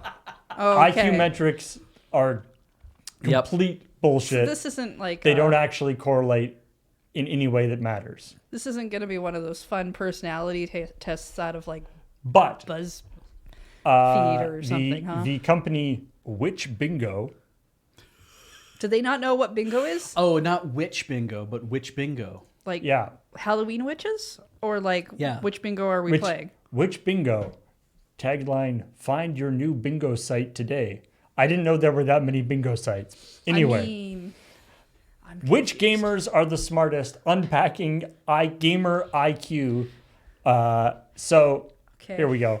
My brain's broken. GIQ, my or geek brain for short. It's very broken because Gamer now IQ. So this is they did a survey of like 1,000 people or something, and so they did IQ tests on all of them and what games are they playing. So on one hand, IQ is a bullshit metric that doesn't mean anything. Right. On the other hand, people who play FIFA 23 are dumbos. So ha ha ha ha, I guess. There's scoring below the average 100. I've only played 2 of these games. Yeah. Is Apparently, that League of rank Legends me lower? are the biggest brain people. Funny too, right? Because it's like what they're basically saying is like, hey, which game do you play? You only play one game, correct? You're only ever playing the one game. Yeah, so these are all like therefore- multiplayer online games. Except not Black Myth is not. That's true. That is a single player game. Yeah, Wukong is not. Yeah. Dark Souls technically I think has an online component, but I like Elden that- Ring I also like that Dark Souls is the whole series, but Elden Ring is its own thing. Is Bloodborne on here? And Baldur's Gate 3. Yeah, you can play online multiplayer, but also and now the real question, was this test done before or after the addition of the rollerblading DJ Catgirl into Genshin Impact? Perhaps that went up the IQ level of Correct. people playing Genshin Impact. Yes. I'm guessing probably before. Unless they had some sort of information insider thing about which I'm surely insider trading secrets is not a problem for gamer IQ tests. Yeah. No surprise here. The PC gamers have the biggest brains. Apparently. Well, they have to figure out how to put their computers together before they can Exactly, even play a exactly. game. I mean, I'm willing to. PC gamers do a lot of things in order to get their games to actually work You know what? properly. I'm willing to be a little baby with the Nintendo Switch. I don't care. No, but this thing here, all this is proving is that anybody who plays a game score 100 is average IQ. Like that's because it's all relative. Yeah, 100 is the average IQ. It's scaled to 100 all the time. Yeah. So what that has just said is that if you play a video game, you are probably marginally higher in IQ than anybody else who is average. And it was marginal there. Like 107 is like, that's a jump, but it's not by much. And also, but it's like, oh, but mobile gamers are the bottom of the list. Yeah, 99.9. So they are inside like an error bar. I'm sure is going to be like, so they're just everybody. Everybody who plays mobile games is just Your average. everybody. Is just your average person. So casual. And to be getting really controversial. Oh no. Oh no. Yeah, but this I believe. Yeah. Female gamer IQ. I like female IQ versus male guy IQ gamer in brackets versus gamer. It should not be extrapolated to the general public. No, absolutely not. Yeah. And of course, because I like it's like it does this all this stuff on the site, and then how strategy intelligence play a role in bingo. In bingo, strategic thinking and pattern recognition are key to winning. Discover the next bingo sites. But I want to point out. lottery. I want to point out in that first chart that listed like the games you play that Yeah, bingo is not on there. You're right. that's true. Yeah. And I know they're going for video games, but if their whole thing is about bingo, why? How smart? Where's the IQ for the bingo people? Anyway, I mean, it's what they're trying to say is that if you play bingo, you should be playing more League of Legends because then you'll become smarter. Apparently- and better at bingo. I is didn't there a? I realize- mean, to be honest, I would be actually very interested to see like a correlation between if there's like IQ tests or whatever. Yeah. But like a correlation between, because I could imagine like if you're good at, if you're good at bingo, apparently, I guess there are some skill aspects to bingo. I'm sure, but like, or if you're good at say like chess or different games, how that would correlate to like League of Legends or whatever. Certain types of thinking might actually Just to have a confirm, connection. League of Legends is one of those lane games, right? Yeah, it's a MOBA. Okay. It is a Then it multi-user battle arena or whatever. perfectly works with bingo. Bingo has 5 lanes. It's clearly meant to be a 5-player game, and It's everyone's true. been playing it wrong this entire time. I jungle through the free space. Yeah. It's true. Yeah. Yeah. I actually would You really didn't like. see that coming. I did not. It You? was really good. I kind of would be interested in charting like across, but you have to do this across hundreds of thousands of people for it to actually be interesting. But to be like hundreds of thousands of people based on Yeah, there's general academic performance, general athletic performance, like those kind of things. Be like, well, I play a lot of LOL, and I might not actually like have the best academic performance, but because I'm doing marathon sessions and I have massive lung capacity, or I have really good athletic ability and stuff, and it's like, right, because you need to be able to sit for a while and concentrate and be able to do it over and over, because esports guys have to be in shape these days in order to compete, which surprised me. But it's, Well, you need a lot of core strength to sit in that chair properly, Yeah. and then your fingers have to be really Now, nimble. So yeah. I assume they do lots of like crunches with their hands. And obviously, so they surveyed 1,002 gamers, presumably from their audience of people who are big on bingo. Well, the sons or the grandsons and granddaughters of people who hang out on the Hey, Rich Bingo site. that's not fair anymore. It can be just your kids now. Bingo is That's a true. young man's game. Bingo is a young man's game. Anyway, I mean, I used to go to the bingo hall with, I don't know, some people who were supposed to be looking after me. I got candy usually, and then I got bingo daubers that I could play with. I got them all over my skin. They were like markers. you're playing it right. Yep. I used to work bingo parlors. As a child? Well, kind of as a teenager. Okay. Part of the I'm just checking part because of- I'm thinking like when I was 6. fundraising for our annual trips for the concert band was done. The Band Booster Society worked out ways for us to go to the bingo parlor in town, and your job was to walk around and sell people cards and all sorts of other things and work behind and do all that. And it sucked. But at least the parlor that we worked more often than not was the one that had really good ventilation, so all the cigarette smoke was never getting on you. But I once got a green bingo dabber and painted my entire face green except for a stripe across here, which I made blue because I was a Ninja Turtle, and that took a while to get out, and my parents were not happy. holy shit! I was very good at The stuff. Bingo Dauber ink is like pretty permanent stuff. Yep. Wow, that is the first time I've ever heard that. That's the first I've ever heard that story. I was very small. Wow.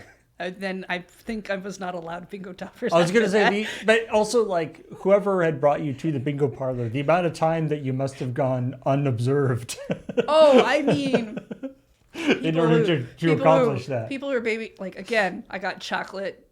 Yeah. I was like, we're gonna do things. Have some chocolate. Play with these things.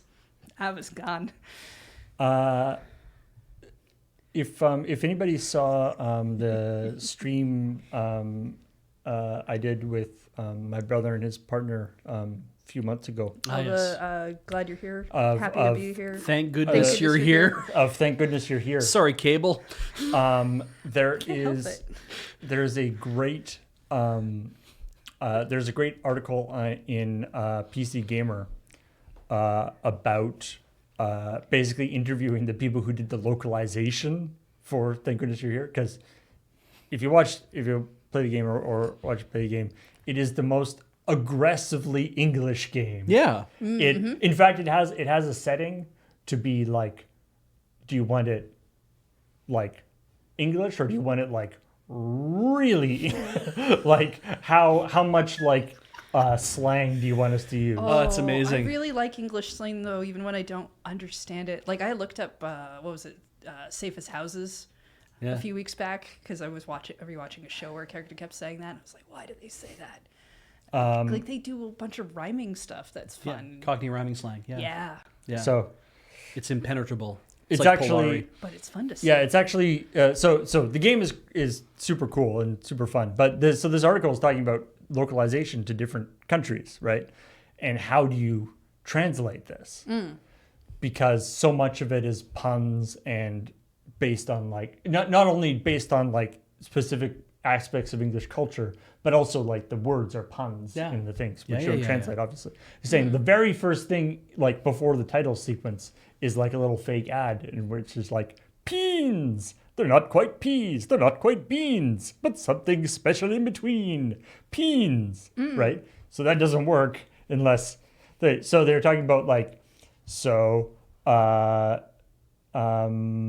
They had those at PAX apparently. Yeah. they had peens. Yeah, you had to ask for them specifically because it's still was it like a food product, so they can't technically sell it. He had to have it. Panic had to keep them behind the booth, and if you came with like, "Can I get a can of beans?" and they're like, "Yes," and then you could walk away with one. So for instance, they say so in German, peens became Borbsen, which is a portmanteau of the German word for beans and peas. Born and Erbsen. And the translator assures in the article, the translator assures me this sounds equally silly. Well, you mean you want that, right? You want to make sure that you get the joke across, but you still want it to be funny. Yeah. And so or there's a line where they're talking about here the simplified Chinese translator Zhao Zhao Ku.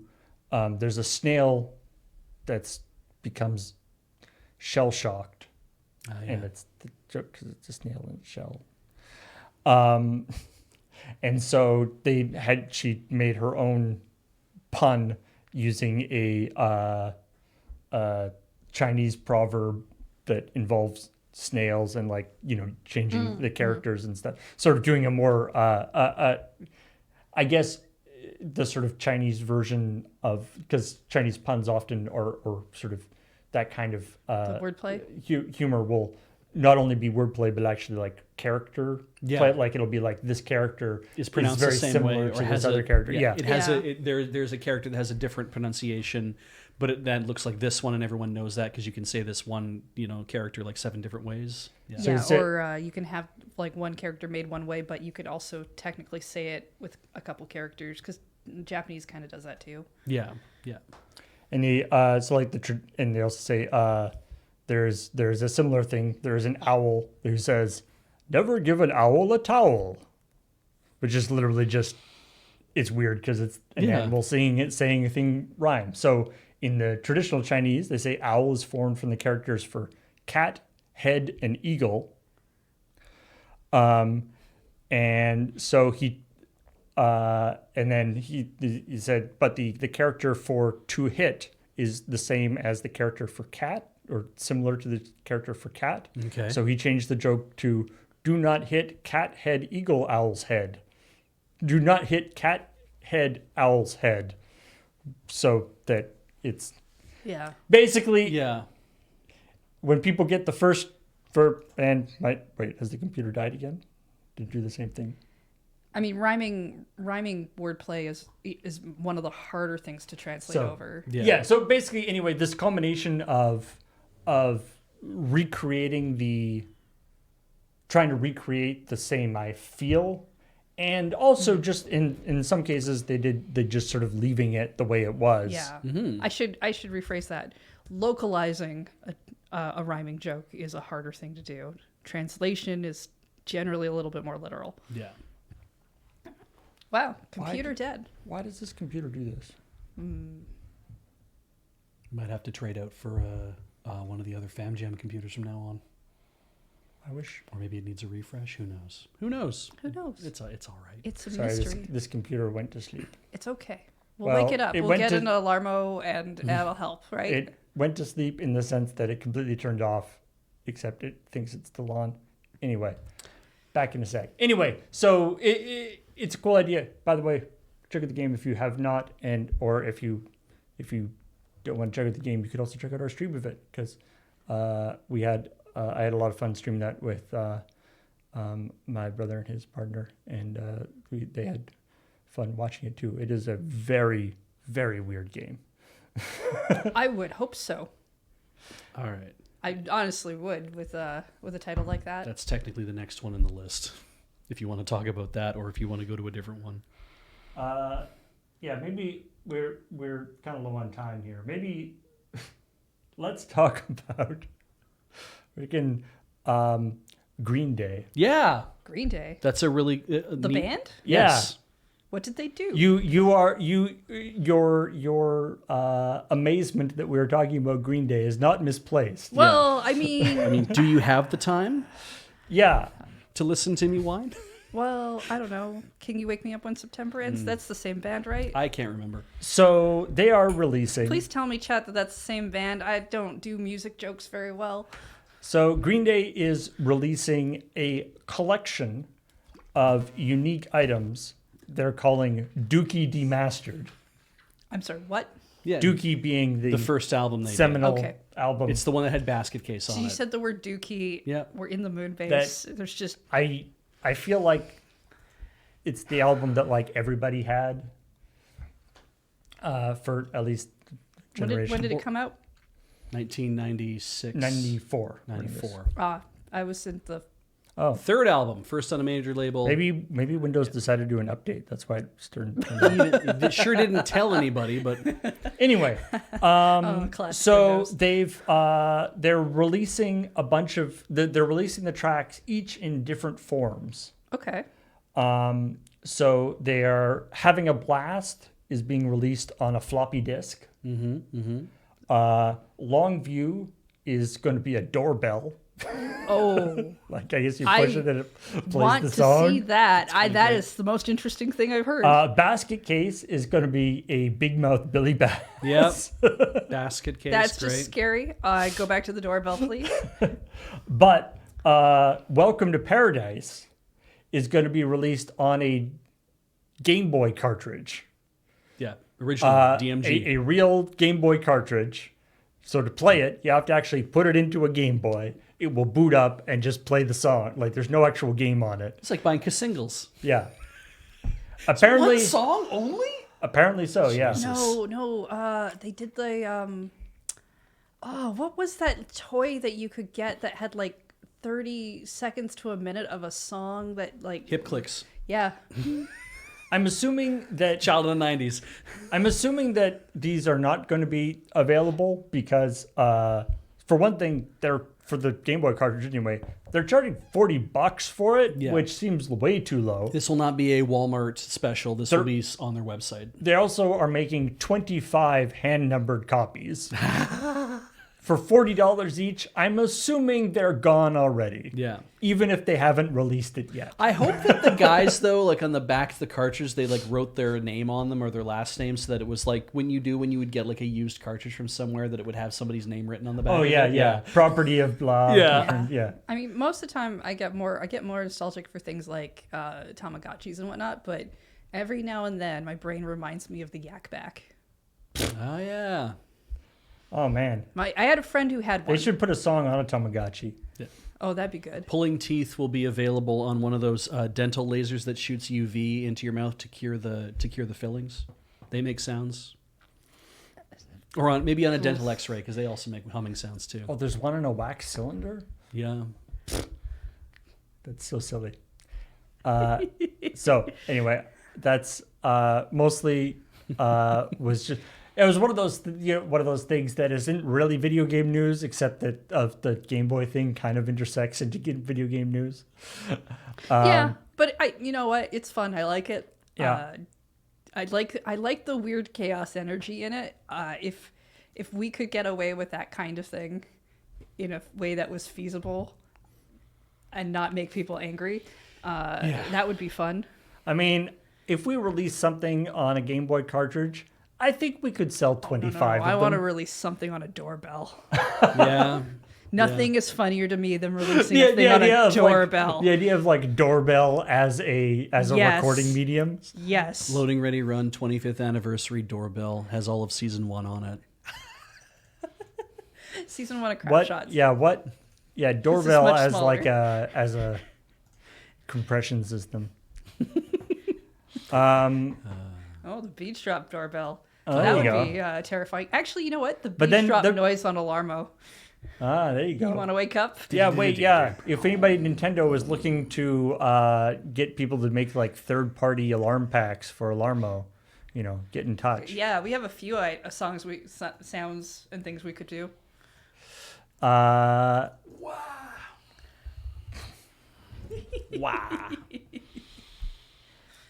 The last thing I want to talk about. So there's one of these like. Put So- Ian's noise that everyone likes on it. Or two things, I guess. Alien Isolation Yeah. is apparently not as isolated as it was previously, because they're working on a sequel, which Oh, friend. the only reason why that's like that there isn't actually any information about it, just that people were like, "Hey, what Alien Isolation was a great game. What happened to that?" And then some people were like, "Oh yeah, we're working on a sequel," but there's no actual info about it. Yeah, and it's kind of like when everyone talked about Alien Isolation. Ooh, aliens. Previously there was that idea of this who we don't know about this game, like this, but then a lot more people played it and like, oh no, this actually is a good game, but it came too fast. Like it showed up too early and whatever. It would have been kind of like slotted in nicely with like other. I've heard people like say this is a thing, and I'm like, it's really interesting to think of like this game came into being before its time, and if it had come out 5 years later, it's like maybe it needed to come out when it did, so that it could inspire a whole bunch of other games. And now it gets a sequel, which is nice. And also, it came out. I mean, the previous Alien game to it was, I think, was Colonial Marines. I think you might be right. Yeah. Which was Covenant? incredibly cursed. Yeah. No, Covenant was the Right. movie. Yeah. Paul, Thank you. people want your hello as a doorbell sound. Oh, that'd be good. Which is a really good, I think, doorbell sound. Yeah, that could be a good doorbell sound. Yeah. I was saying the problem. People were saying the beach drop for a doorbell. The problem with that is that means that like whenever you hear your doorbell, and then you open the door and it'll just be bees there because Yeah.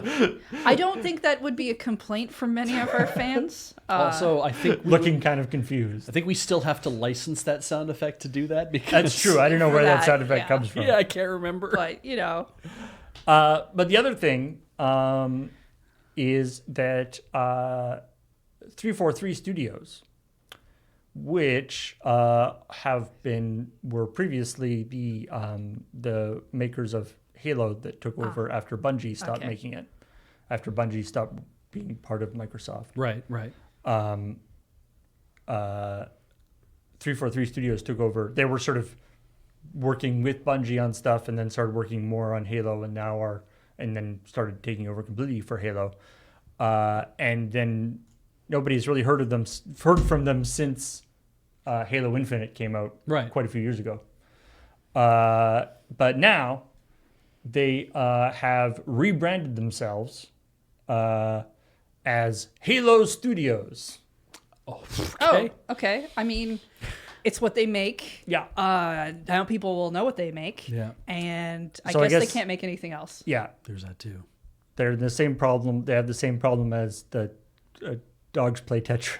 Yeah. Or Nintendo. Nintendo has this problem. They can only make Nintendo games. It's true. Nintendo can only make 10 games. Yes, And that's they have true. to have heaven in them? That's true. Halo Studios, not to be confused with Hello Games. But anyway, the other big change is that whatever the next Halo game is, which they've been a little bit circumspect about, Aleph 1. it's going to be not using the Slip Space engine, which is the previous custom-made Oh, Halo I see. engine. Okay, yeah. It sounds threatening. It is. They're switching over to using Unreal 5. And so they actually just released a sort of demo trailer called Foundry, which basically just shows like, hey, look at how cool the Halo universe could look in Unreal Engine 5. Okay, yeah. This is one of those things where it's like, it makes sense to, use going alone on your own engine is a tough road to hoe, especially if you're in the AAA game space. You've got to make the game, and you also have all the upkeep of the actual keeping the engine going. Things.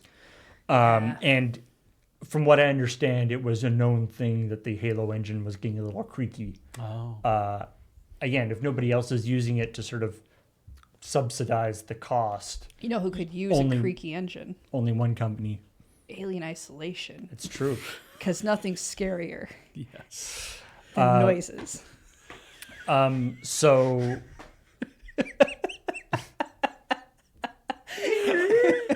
I kind of, for some reason, I love the idea of the alien, like not in a spaceship, but in like just like a creepy haunted house. Just now. doing Foley. No, not doing fully, but just like rather than in a cool like retro futuristic spaceship, it's just like opening a door. Yeah. Somehow just seems weirdly very silly. But so anyway, Yeah. so there's this aspect that is always interesting somehow. I feel like maybe people, different fans of different things sometimes have to deal with this aspect where it's like, yeah, having Halo be on its own engine has all these disadvantages. That they have to maintain themselves and it can not work so well. And it makes a lot of business sense to move over to something like Unreal Engine or Unity or whatever. In this case, Unreal Engine. But there's this aspect where, like, especially if you're a big fan of the series, I'm not saying that I am, but if you were somebody who is like a really like deep Halo fan, I think there's probably a certain aspect where it's like the concern is that it'll start being just like any other Unreal 5 game, like the idea that the engine was what gave the game part of its uniqueness. Yeah. And that may not be possible in this new engine. And there's also this aspect where it's like, if it's an Unreal Engine 5, the sort of general level of quality of the thing, which is very good. Yes. But like, there's no chance that it's gonna come out using this brand new engine that nobody's seen before and just blow everything away. Yeah. Yeah. The chances of that happening with their own engine are very small, but there was like a little bit of a chance. Well, it's like with Far Cry's, like with the Crytek engine and whatever, that people were Yeah. like, "Oh my god!" Like people were just completely surprised at what you could get out of that. And yeah, when you're doing your own custom engine, it naturally is like, well, we could see amazing performance on a certain platform. We could see X, we could see Y. It's You like, definitely add 5 years to your development. yeah, yeah. You can add 5 years to development, exactly. I don't know how long engines take. So it's- Every time I turn around, it's like, oh, games are like 6 years now. No, they're 7. Now they're 10. Some of them were 20 for some reason. Nobody knows why. And conversely, I've played an awful lot of games on the Switch because they were like, we're going to support Unity, right? So it's like I played a lot of games on Switch that are all very different games that all support Unity, and it's like depending on how you implement your game in an engine, you might never have a clue what the engine is that's going on underneath it. That's true. Yeah. And so fair. There's definitely I always love I think it was talking about Unreal is somebody was talking to the not Tim Sweeney because Unreal is Epic, but not Tim Sweeney, but like the head of like the Unreal the Unreal Engine team, Right. and they were saying there's been some criticism of the Unreal Engine that games made with the Unreal Engine all have a tendency to look similar, kind of gray and brown and stuff. They could try putting some other colors and the guy was like, we include a library of textures with the engine for people to use. Some you just try to sort of be very diplomatic about it, but it's like some people just use those textures Like in the game. he's dying to say, I'd like to let you know that we recently added red. Yeah, Like, it's but like- it's We've just, had it's just other like, colors. It's like, look, our engine can display whatever colors you want. It's not our fault that all you guys keep using the like built-in Grays and browns. the built-in like rock texture that we just Yeah. included as a as a tester. Jesus Christ. If the giver just goes away, everybody else can see color again. Because you brought up changes in studios, I think like twice now. A third one is that the Disco Elysium studio, ZA/UM, I think ZA/UM. So there has been a breakaway development studio that is saying they're going to be making a Disco Elysium successor. Right. Also, there has also been another breakaway studio from the same company that says they're going to be making a Disco Elysium successor as well. There's also been there's 3 studios Oh my goodness. that are made of a number of previous, You know what this is? because if, I believe we talked about this, that The Zelda timeline. In parallel. we talked about that the With many people. the studio that made Disco Elysium went kind of through a very it had this whole controversy where it sort of imploded. Yeah. The original people that were involved in it were kicked out and it was taken over by like some other company. It was a whole thing. So yeah, but it seems to be that like the former members of that studio have all gone off and created their own studios Yeah. that are all sort of the spiritual successors to Yep. Can't Disco wait. Elysium. Well, that's what I mean. It's like So now we get have 3 this first Disco game. Thrisco Elysium. All of these games should be sequels to just the original, and then it's kind of like how you take different timelines in like a dating game or a thing where it's like which one do you want to be the true path? Actually, it looks like they're up to 5. 4 spin-offs in the original. 4 timelines. Which- 5 technically if the which original. I've seen. No. The original is because if Still the its others are timeline? if they're all sequels, then Yeah. there's 4 timelines. Fair. I've seen some people saying that this is very appropriate, and in the sense that this is something that very much would happen in the game Disco Elysium. Yeah. So, anyway, The originals still go. As much it's as there are too many communist parties, there are now too many Disco Elysium studios. all with You know, I A don't couple think of- a that couple we've of them seen do- enough evidence of that. a couple of, at least 1 or 2 of these new studios do have very prominent like manifestos about how they are approaching the Worker-run. the worker-run I'm just collective saying, within the context We of need capitalism. to give them some time to see which ones survive yeah. and make We'll that see. game. Because yeah, this is all announcements. announcing that you're making a game doesn't end up always with a game at the end. That's true. That's true. It's just sometimes things happen. Anyway, that is all the news that we thought was interesting to talk about today, or for this week. And that Well, we had we- time to do. Gotta save some for next week. If there's anything left, I doubt there is. Yeah, maybe there'll be more info about the We're in, Disco Elysium stuff. We're mid-October, so we're gonna like hit that ramp soon where the only thing people want to talk about is like the Game Awards, and there's nothing super new. Right, and then we get into the everybody has gone home for Christmas. Right. What was And- the best games, and then what do you think might be the best games coming up from the limited knowledge we currently have, because we don't know what else Right. to talk about yet. The video game journalism equivalent of the like, Phone it in. well, or just the like playing a movie because it's like the last day of school and the teachers don't want to do anything, so they're just like, let's put on a movie. Movie day. Movie day was fun Anyway, sometimes. let's thank everybody for joining us today. Thank you for joining And- us. You should come back next week. Go to patreon.com/loadingreadyrun or all that stuff. store.com/loadingreadyrun. I hear Beach is working at restocking some stuff. Doing my best. Store.com/loadingreadyrun won't get you anywhere. No. Though. Store.loadingreadyrun.com is where you Thank want to you. Yep. go. We do not own store.com. Please do not go there if you want to buy our It's been stuff. a long week, okay? You know where to go. Paul just told you. Goodbye. All right. Goodbye.